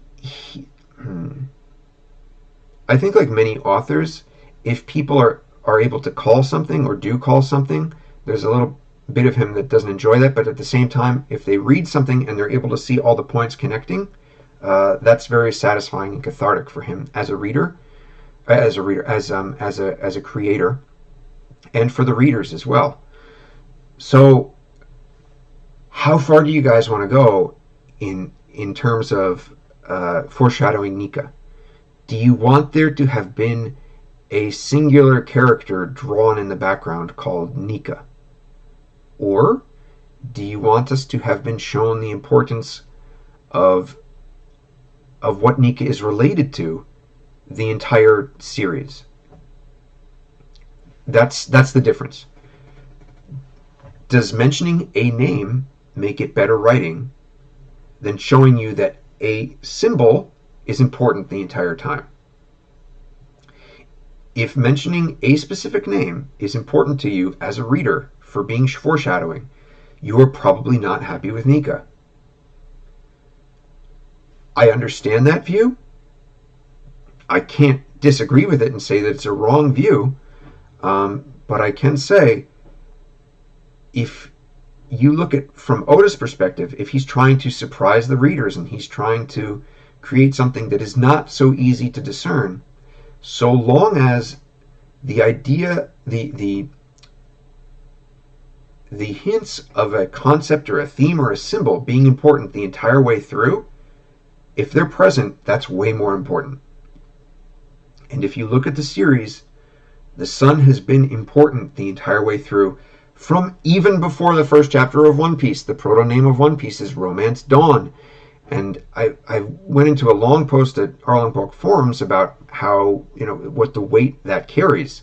The two words, romance and dawn, being the sense of adventure. And then the dawn being the start of the adventure, the new age. And of course, the sun. When he starts the series, what is the name of chapter 1? It's Romance Dawn. That's how important this is. What does Oda use all the time in the series for his sound effect? Dawn, dawn, dawn, dawn, dawn, dawn, dawn. It's constant dawn. Dawn is how you Romanize, or how not Romanize, is how you put into kana the word dawn, the English word dawn. You could argue that this entire time he's going dawn, dawn, dawn, and going dawn, dawn, dawn, dawn. Of course it's a sound effect. I'm not suggesting it's anything other than a sound effect, but it is in there the entire time. How about the sun? How has the sun been important? I did a tweet on this the other day. I don't tweet very often now, but I did tweet the other day. I've had articles from as far back as 2016 that this sun has been important the entire way through. Look at the flag of Alabaster. A symbol of the sun exists on the flag of Alabaster as far back as we saw during the Alabaster arc. That same depiction of the sun, the exact same symbol, appears on the Kozuki clan's Kamon, their family crest. That same picture of the sun appears on the kimono that Luffy first starts the arc in, including the gear that he wears in the it's kind of a Seven Samurai color page with the villains that ran during the Impel Down arc. On Luffy's gear, that same sun is depicted. Since the time skip, we are constantly being bombarded with the sun on Luffy's his wear, on what he chooses to wear in the arc. You have a sunflower. It's not only in the name in English, it's in the name in Japanese as well. And it's also, sunflowers are super important to Japan because of their nuclear connection and revitalizing the Earth after nuclear disaster. Where else is it? I mentioned the Wano arc. He has the sun on. You have the Bone Lion brand logo design after Punk Hazard. The Bone Lion artwork, it looks exactly like a sun. What else we have? The Thousand Sunny. The Thousand Sunny is the mixture of two things that are obviously very important to the lion. Is super important to Oda in terms of regality, and some people are like, oh Greg, well what about Hold'em, or what about Peckham's, who are like these kind of silly characters. They are meant to be silly, but we haven't seen a full-on Neko Neko no Mi model lion yet, and Oda may never use it, but the fact remains that the lion is an important symbol to Oda, and I know this for a fact. In real life, the man really appreciates the symbol of lion. I can't go into the why of that, but he really loves the symbol of the lion. So you not only have the lion, but you have that mixed with the sun. It's in the name. Look at the figurehead. It looks like a lion and a sun. It looks like both of them combined. What is it? In Thriller Bark, he literally brings back the sun. Oh my God! And I have a feeling For Fishman Island, the Fishman Pirates. What are they called? The Sun Pirates. One of the Sun Pirates is now part of his crew. Why do they call it the Sun Pirates? They call it in katakana, the Taiyo no Kaizokudan, and it's written with katakana. And believe me, Oda, I believe went into this into an SBS, but I've also heard the man describe this in person as this being very important, is that they call it Taiyo and katakana because they don't understand the concept of it, and they want to. It's a yearning for them. And in this same spot, you have Joy Boy appearing through the message saying that he's sorry for something, probably for not being able to bring them to complete his promise to bring them up to the sun. So what do you want in your foreshadowing? Does it bother you that we haven't gotten the name Nika? If so, fair enough. All right, you certainly deserve to have that view. I mean, I don't want to take that away from anyone. But the idea that the sun has been a very important concept has been in the series just as much as the moon has. I imagine that as we go on, we'll find more and more examples of the sun being linked to Luffy as we go along. But yeah, that's to me, that those have been kind of the signs of that we'll have something as important as Nika, or that the sun is a central theme.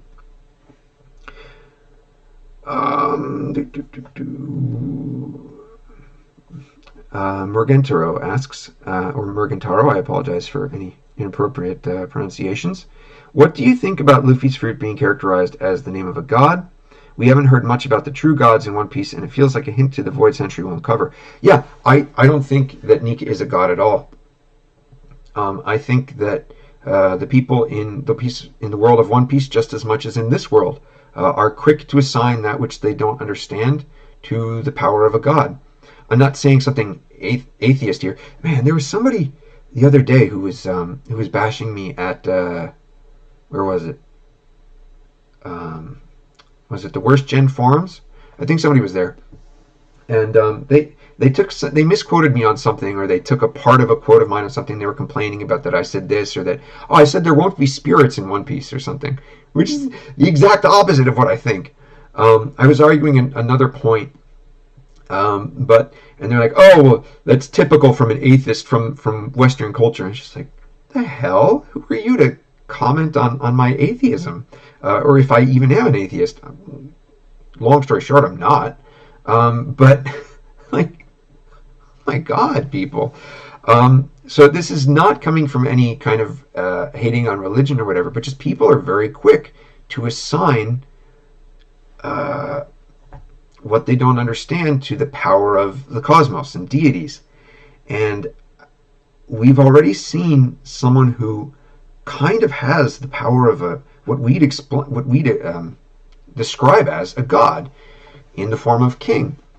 Now, the devil fruit users are different. They've eaten something, their bodies have changed, they're able to do this thing. They are essentially gods. They are superhero gods in their own way, but King is someone who seems to be this way from birth, along with the Lunarians. When you start to see people exhibiting these kind of extraordinary abilities, and it seems heavily implied that they came from another place, such as the moon, and you have people who don't have those abilities probably on the Earth, and they suddenly see them. If you can see a dude who can suddenly control fire, yeah, you're probably going to think that that person is a god, especially if you're a primitive civilization. So what Nika was capable of doing, I don't necessarily know that Nika was necessarily a god. And this goes a little bit into what I was describing earlier about the, what is the complexity of the fruit, how are the fruits made, and then somebody had the very astute theory of, did a will manage to find its way into the fruit? All very cool ideas. And I do think that the Void Century will have very much to do with this. Yes, I do think that the Void Century is the key to a lot of this, and that people, I do not think for a moment that Luffy is actually some sort of, because of this, an omnipotent, perfect, infallible deity. I don't believe from the get-go that that's what Nika was. If that's what Nika was, I stand corrected. But I strongly believe that we'll find out that a lot of these things that we take to be mythical in the One Piece world have much more solid celestial and perhaps lunar explanations. Ron Quixote D3rd. Greg, what do you think will happen to the date of Wano by the end of the arc? The world government ships are near, and some think the arc won't have a clean ending and that they'll have to run off soon. Yeah, that's been kind of my idea. Well, what's been helping me formulate my ideas for how the arc goes, how the arc runs, and then where they go from here. The good thing is that they have a Zunisha. Zunisha is kind of like the end-all power here. Like, unless the world government brings in something so absurd that it can stand against the force of Zunisha, then they can take their time as much as they like. Because that thing can fend off with its trunk as much as it would take armies to do. So, yeah, I don't know. I do think that there is a strong importance for there to be a celebration in this arc, and there is a literal festival going on right now. So I don't think they need to stick around for a long time. I think they could because of Zunisha, but I don't think they need to, or that they will because the story won't facilitate it. But I do think they'll be able to enjoy the festivities, although this battle, this conflict, needs to come together at the dawn. It needs to be the dawn, because that's what we're working towards. There's a reason this whole battle has been during the night, and that we've been talking about they're going to bring the dawn, they're going to bring the dawn, the new dawn. This battle has to culminate in the dawn. Does that mean that the festival is over at that point? I don't know. I have no idea how Oda is going to kind of put a ribbon on that, so to speak. But I do think that the Straw Hats need their party, because there's no way in hell that we had no party after Big Mom, because that ended in quote-unquote failure. What they did was amazing, but quote-unquote failure. And that he's not going to give them a party in the land of the Utage. The Utage is the party that he always uses for, the term that he always uses for party. And Utage is like, my God, Oda loves parties so much. And the Japanese Utage is such a huge part of business and private culture in Japan. There's no way in hell that we're getting out of this arc without there being an Utage. The only thing I feel bad about is if Zoro is, conked out for the duration of the party. That would be so sad. But it would also be a point for Sanji to kind of dig into him later. But I do believe that we need a party after this arc. Especially because, what is it? I think like how they go into this battle is they go into the battle drinking, and they're like, yeah, we're all together, but they're like, but we need to have the real thing after this is all done. And when this is done, we're going to have it, and it's going to be grand. So we have to get that. He has to deliver on that, and that's pretty much unquestionable.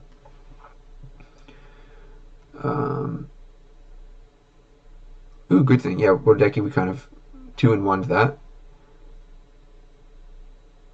Alright, kind of trying to find my bearing with questions here, because this always skips ahead.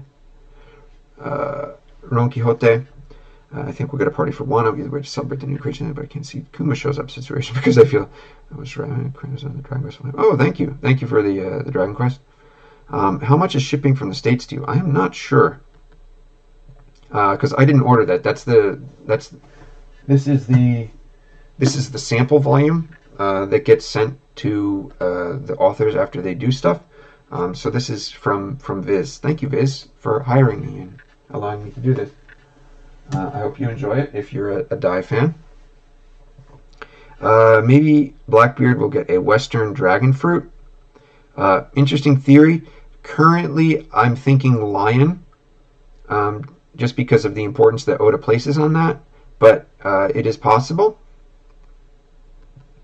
Oh, Acroland says, didn't they mention Nika in Skypiea? I don't believe they showed up in Skypiea, but I did want to mention another possibility is, who is it? I think it's I think the name is Maduin or something. The Mamudin, that's it. As a hero of Alabaster, Mamudin the hero did this or that. I think you're going to find that different cultures around the world have had their own way of interpreting Nika, and even though what Robin was quote unquote reading at the time was said not to be on that poneglyph, it might still be true.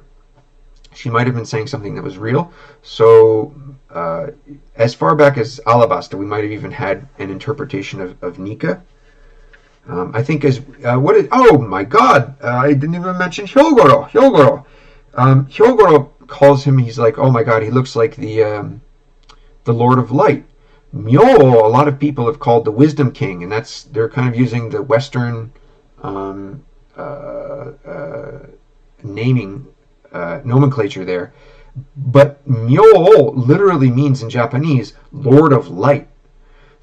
So I mean, come on. It's all in there, and the different cultures around the world are going to have different ways of showing it or displaying it, but it's in there.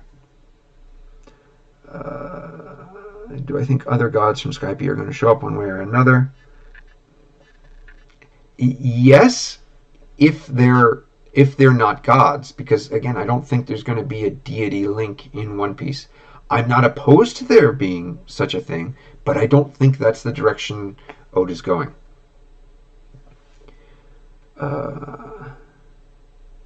Let's see. What swords do you think, King Zero asks, what swords do you think Zoro will leave Wano with?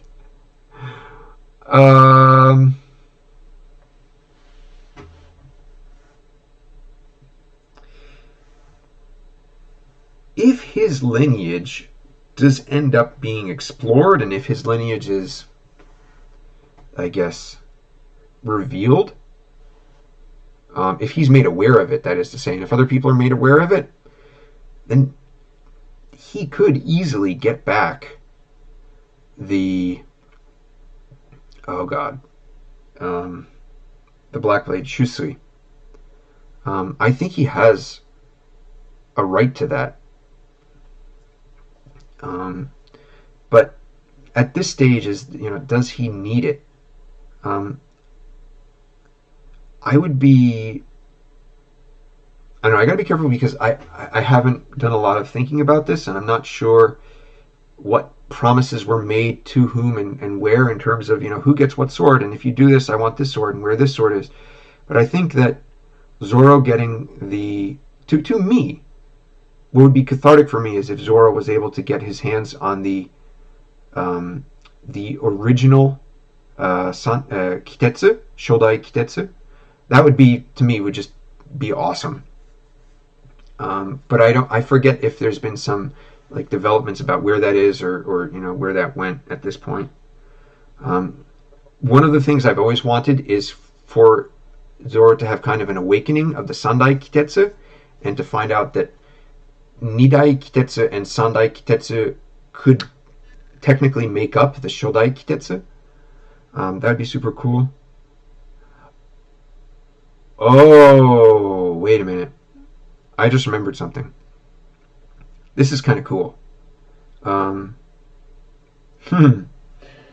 So I don't feel, because I've been given no information about whether this is right or not, or any further information than what I'm about to tell you, but there was something interesting that occurred the other day, And this could be for two reasons.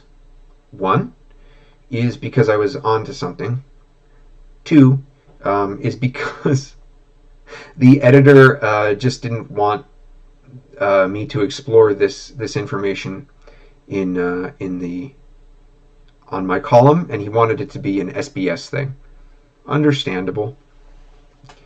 I think probably it's made the rounds. I'm not going to check the comments here because it's a pain in the butt scrolling through the comments. I apologize. Some of you might comment on this while I'm talking about it, and I'm sorry about that. But I'm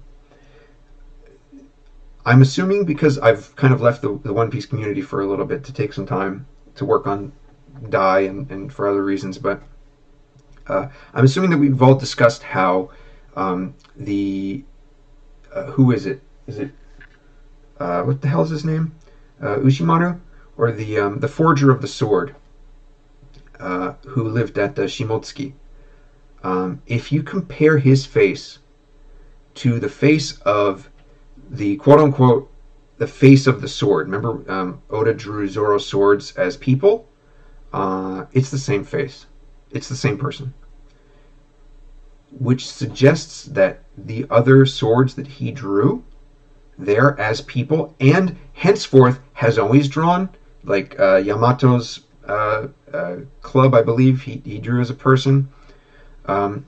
If all of those people are actually the real people who forged them, and probably because when they forge it, they put their soul into the forging process, which is probably Oda's explanation for why, if they were a person, then what did they look like? Well, they look like the person who forged it because they put their soul into it. Which is why the same dude who forged, God, what was it? Wado. The dude who forged Wado probably looks like that. And interestingly enough, the individual who forged Shusui is what we define as a foreigner. He has a very pronounced chin and I believe a long nose. Now, the idea is that this is an ancient sword. It existed around the time of Ryuma. This person is very likely not alive today at all. Very, very, very, very dead. And it's probably something that happened a very, very, very long time ago. But the idea being that perhaps similar to real Japan, even though Japan was closed off in real history, it still did business tradings with Portugal. Portugal and Spain, was it? I think they still had and I think maybe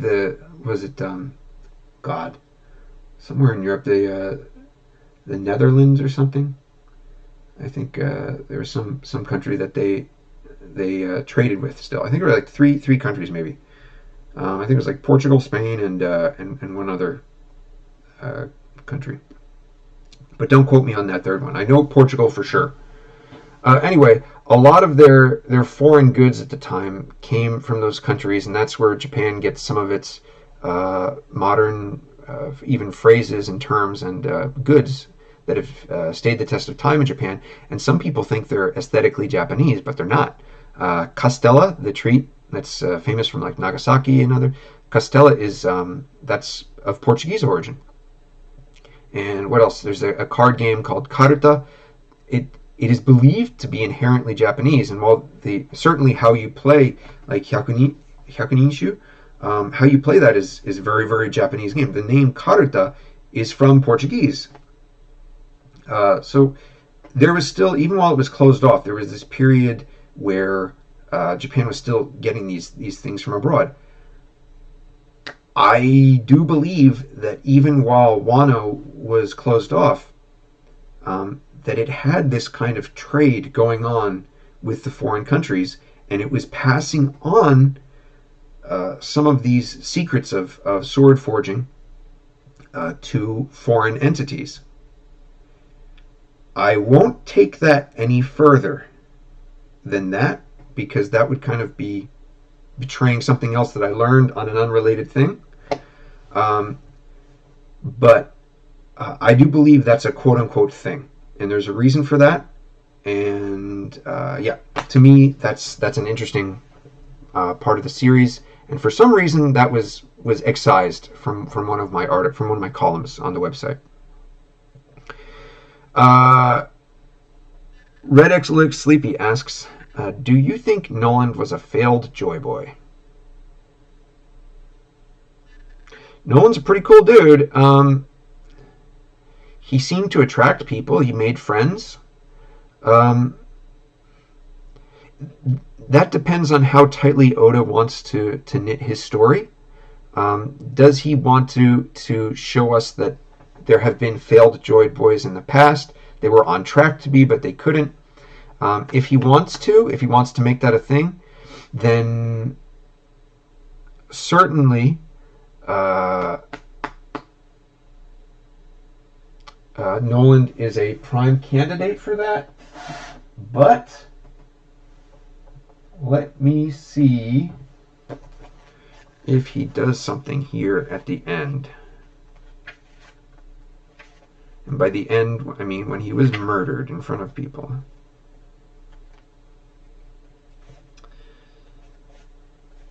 Yeah, we don't see the story tells us that Nolan died with a smile on his face.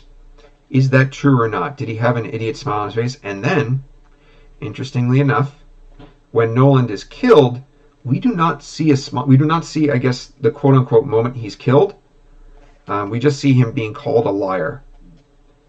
And we don't see what happens after that, at least as far as I can tell from this. I don't recall if there's another panel somewhere that showed us exactly what happened at that moment. If Nolan smiled at that moment, then I would say that the case is even stronger for that. But that's one of those things that how tightly are you looking for Oda to tie his story up? How far down do you want him to go answering questions? When we tend to answer more and more questions, that is what tends to get people more worked up and upset with your story, like Lost. Didn't Zoro say he doesn't believe in God early on in the series? Yes, that's actually been something that I've been on about for a long time. Zoro is called Mr. Bushido.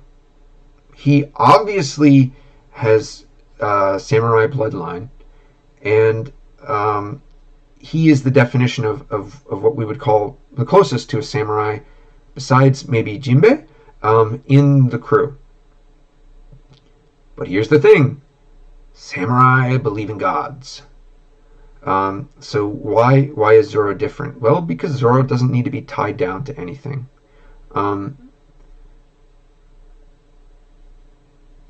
He is his own person. He does have the samurai spirit. And he carries... I'm getting a text here. Let's see.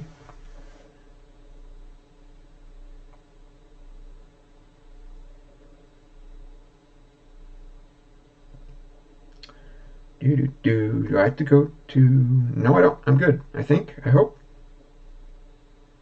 Do I have to go anywhere? If I have to go anywhere, then I gotta sign out. Sorry about that.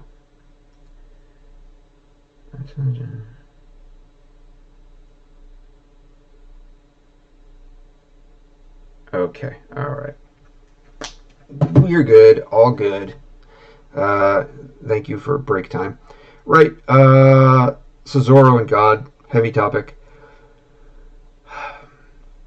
It's not bugged me, but it's always been interesting that Zoro, who is a samurai, doesn't believe in God. Doesn't bother me. It's just it's unique that Oda took a character who is supposed to and vehemently makes him pronounce his lack of faith in such a thing. What does that mean for the rest of the series? It doesn't mean there can't be gods in the series. But I get the feeling that the series is too grounded in manga reality, not our reality. So yeah, having devil fruits and crazy powers is a thing. But I get the feeling that it's not going to go to the point of there being cosmic powers. Aside from the fact that those cosmic powers might have a very easy to explain origin. Yeah. those are kind of my thoughts on that. But I'm not opposed to it or anything. It's just I don't think it'll happen. All right, I'm going to click down, and I'm sure the messages are going to shoot. Oh boy, yeah.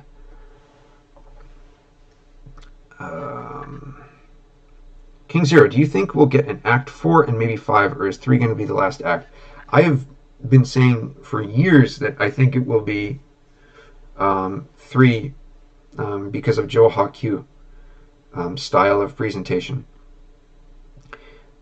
But I think it's viable that Oda could do a very quick 4 and 5 wrap up. The only thing I strongly do not believe is that we would have any kind of prolonged 4 and 5. If he wants to do the 4 and 5, which he could, but I don't think it's necessary because Joe Hakyu, I would think that the conclusion of this battle would close that out. Maybe we'd get a little view of what's going on in the world, and then return to Act 4. But then, like, what does he do? What does he do for 5? I mean, logistically, we need to move away from Ono. We need to move away from Wano at that point. So I don't know. I don't like the chances of there being multiple acts. I don't think there need to be multiple acts in order for that to occur. I'm not opposed to it, but I don't. It doesn't seem the idea of Joel Hakyu is so embedded in standard Japanese society that the idea of adding the full 5, is just it's not something that's in people's mindsets. Which is I don't know. If you read a Wikipedia on Kabuki, then you know probably more about Kabuki than the standard Japanese person does. That's all there is to it. Which is why I think it was actually on a YouTube broadcast where I said the plan needs to fail. The plan has failed. The plan did fail. It did not reach its moment of despair yet. I think that came when people thought that Luffy was going to remain dead. But the plan did fail when Luffy was shot off the island. You could even argue that it failed when we learned that the Scabbards failed at their task. That's what I meant by the plan needs to fail. Now, if Oda wasn't going to change locations as he has, the big thing was, if Oda had a chance for another act, it would have been finishing things off at Onigashima, and then there being a separate move towards the capital via their ships. Oda did that 2 birds with 1 stone by literally moving the island. That was the huge surprise to me when the island was moved, because that was kind of what was missing, because the plan needed to fail and we needed to change locations, because the heart of the action needs to move to a point where it can threaten everybody in the capital. And I wasn't sure how he was going to do that. He answered that in a classic Oda way by making the island float and move over, and it was brilliant. But when he did that, he removed any kind of necessity for the 4 and 5. At this point, if we get them, I can see an act closing out with the resolution here. But then how do we get an Act 5? I really don't. Because an Act 4 has to be the party and whatever and leaving. And what is Act 5? I don't know. Anyway, it's a good question, but I don't think we're going to get that. All right. Morgantaro mentions, they mention the gods of sun, rain, forest, and earth in Shandia at the beginning of the snake god sacrifice ritual. Sure. I believe that we would have, and what would those be? Would those be Lunarians who have what we would call Logia powers? That's how I feel we'd see kind of the explanation for deities in this story. Patrick says, I feel like the ship has sailed on Zoro's lineage. There were ample opportunities to explore it much earlier on. I don't disagree, but the Reaper is definitely one way. Amit Ray asks, I am a bit late, so I don't know if this asked. My question is, do you think Chopper's fruit will be some sort of special fruit also in the future? It would be freaking hilarious if it was the Santa fruit, right? Uh, I do wonder if many fruits, how we currently understand them, will change in the future. But that depends specifically on what we see, how the fruit awakens. And if we are to understand that Chopper's monster point is awakened, if there's nothing particularly special about it in that form, I don't think so. But that all relies on a bunch of ifs. So who knows? 911 Devil Hunter, wasn't Wano closed only after the Void Century? Yes, and that doesn't kind of discredit anything that I'm talking about. I'm not saying that Shusui was formed. It had to be made at this point in history. What I'm saying is, even though Wano was closed, there may have been routes in and out for foreign entities. Will the live stream be saved? Just jumped in, missed over 2 hours. I hope so. I'm not sure how I'm going to end this, but we'll see. I think Oda will go full Western cartoon magic with Nika. The fruit will almost be like human model Popeye. So Pro Tapia mentions about how magical this will get.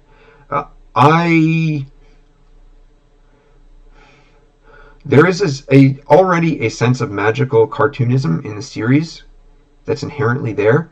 We've had that in the terms of eyes popping out in the past, and what was it? Chopper's antlers, boo, popping off. So Oda's always wanted to do that kind of thing in the story, and he has done that thing in the story where he wants to. Now he has a way to do it, but I think we need to be careful about how far we take it, quote unquote, magical. Luffy can transfer rubber properties to outside entities and properties and bodies. That doesn't mean he can do whatever he wants. It just means that he has freedom to use those devil fruit abilities however he wants. I think that any abilities of awakening that are inherent in devil fruits apply here. Does it take a lot out of someone? Yes, I believe so. I mean, awakened devil fruit powers are insanely godly powers. I mean, Kid's a sign is godly in and of itself. So Luffy's power, if you want to call it godly, yes. But is it outside the boundaries of what we know to be possible? No, caveat, with the exception that it also carries zone properties. And that, as I went into earlier, is what is the Gum Gum slash Hito model Nika? We don't know exactly. It exists in this kind of weird vacuous state at this point, interstitial state at this point. So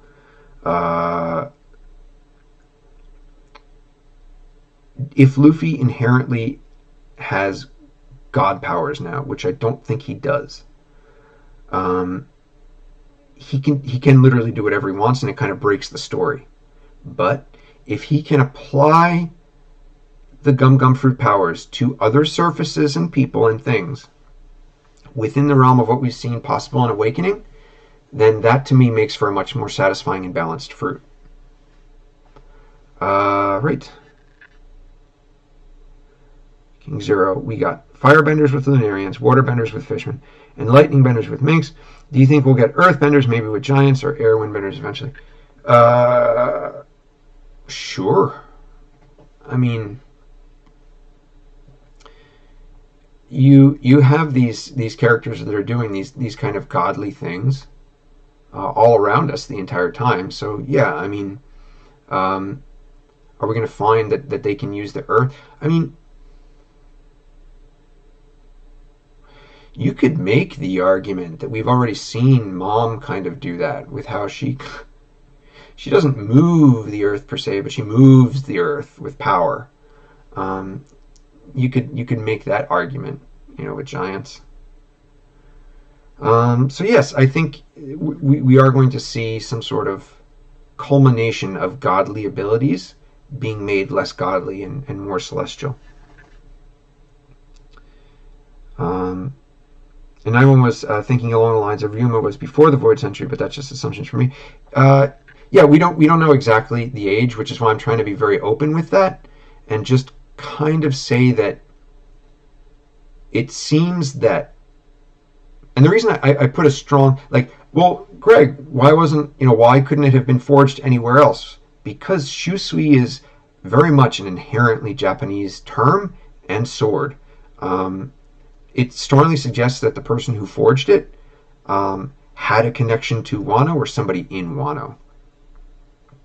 So that's kind of why I'm bringing that up.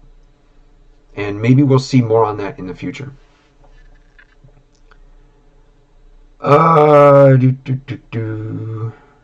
Just thinking along the lines of, okay, looks like we're getting to the end of the questions here, which is really cool because I think I've been at this for almost 2.5 hours.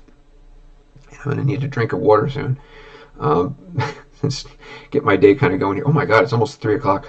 I believe that Gear 5 will be inspired by cartoons, but will really just be awakening. The cartoon stuff is presentation. You and me are on the same wavelength, Mamon. Some butters. One thing I would kind of assume was that the fruit eaters discover the name powers of their fruit when they eat the fruit, but I suppose that might be out of the window if Gomu Gomu is just a nickname. Tough to say at this point. I don't want to say that the fruit is one or the other. And I know a lot of people are looking at it, they're trying to dissect the verbiage that's been used. And what's important to keep in mind is that as of yet, the term real name has not been used. As far as I've read, maybe I missed something somewhere, but I know specifically in 1044, the term that's used is only other name. So to me at this point, and I think as you'll soon find in the story, there are very clear paramecia aspects of the fruit and very clear zone aspects of the fruit. So what does that say about the fruit? Somebody, I think it was 256 earlier, mentioned, if you're joining us recently, that the fruit. What if it inherited the will of? What if it was the gum gum fruit that inherited the will of Nika? That to me makes a lot of sense at this point. I really like that idea, that concept, and it melds the two very well in a satisfying way. That doesn't need to say it is the Hito Hito fruit or it isn't the Gomu Gomu fruit. I think it's going to be something that goes both ways.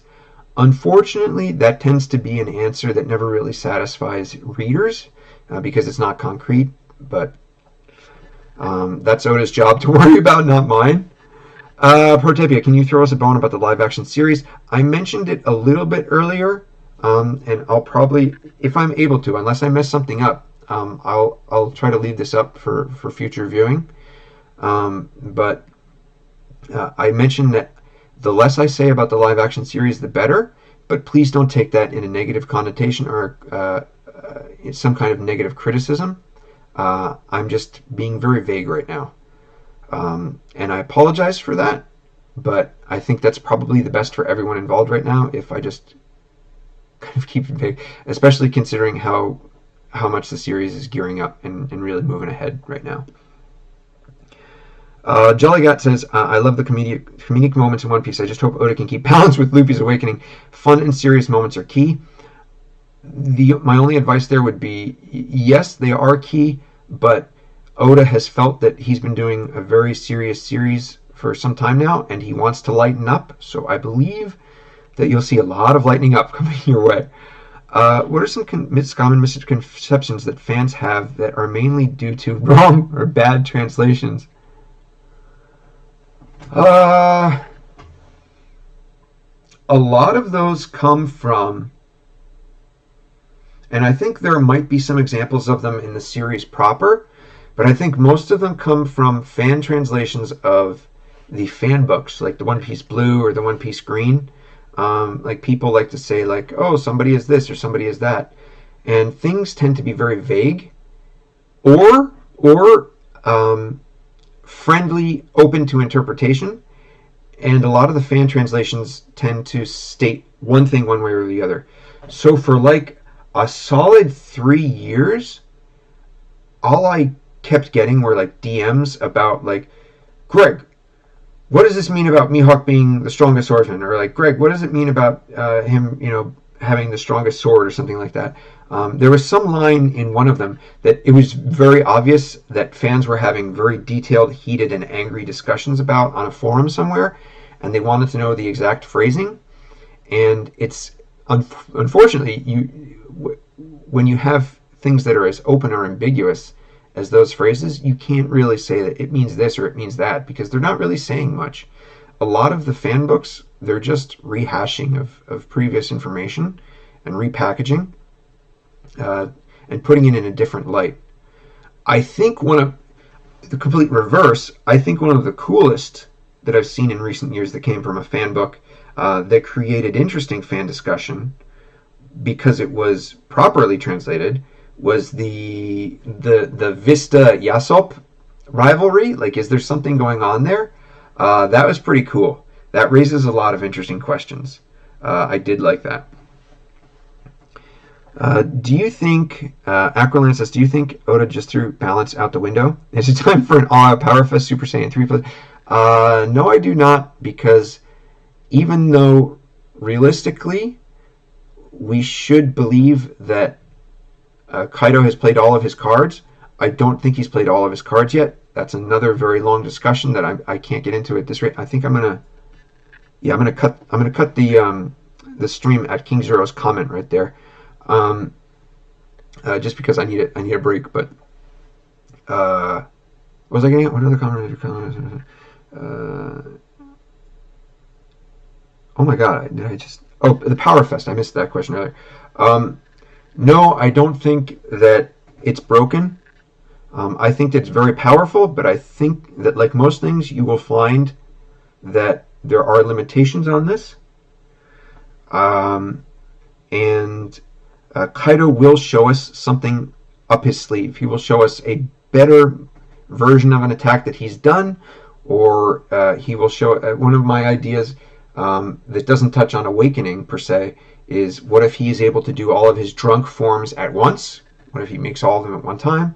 Another one is, what about awakening? And awakening is a tough thing, because are we to assume that he's awakened now? I tend to think not, only because Momonosuke appears very similar to him right now, and I don't think we're supposed to think that Momonosuke is awakened. I think that would be the justification for that. The question is then, why didn't he use awakening yet? Duh, stupid Kaido. The most logical, illogical explanation for that would have to be that there's some sort of pride in Kaido, and he's not going to fight an awakening without...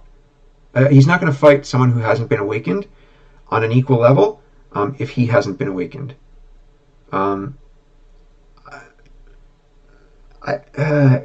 Because then that gets messy with Haki, because Kaido is probably using Haki very much as duel. So why would he use duel against someone who couldn't use duel very well? Well, I guess you could argue that Luffy went into the fight being able to utilize duel. He just didn't utilize it a specific way. So that technically would make sense from Kaido's logic, if it's that kind of pride thing. But to my mind, that makes the most sense right now, even if it's not the most satisfying. Whew! All right. Thank you all for joining me. This has been a lot of fun. It's been a long time since I've done this, but it's been pretty good. I tried to keep this a little bit more low-key. I don't think I even advertised this on Twitter, so everyone who found your way here, thank you for finding your way here. I'm surprised to see this many viewers, especially at this time of night in much of the world. Thank you, Anthony. Thank you. I'm trying. I have not met the Rona yet, so that's been good. But just kind of doing my own thing, translating Dai. So this has been fun doing these guys. So if you have time, please definitely look forward to it. And I hope that in the near future, probably in the next year or two, I can finally talk about something I've been working on that I've been teasing here for a very long time, for many, many years at this point, but hopefully everything will finally come together and I can talk a little bit more openly about that. All right, folks, thank you so much again. I hope you enjoyed it. I apologize for a little bit of my meandering here and there, but hey, that comes with the territory, right? That's your Greg for you. Thank you so much. Stay happy, stay healthy, and let's enjoy One Piece. Take care, everyone. Thank you.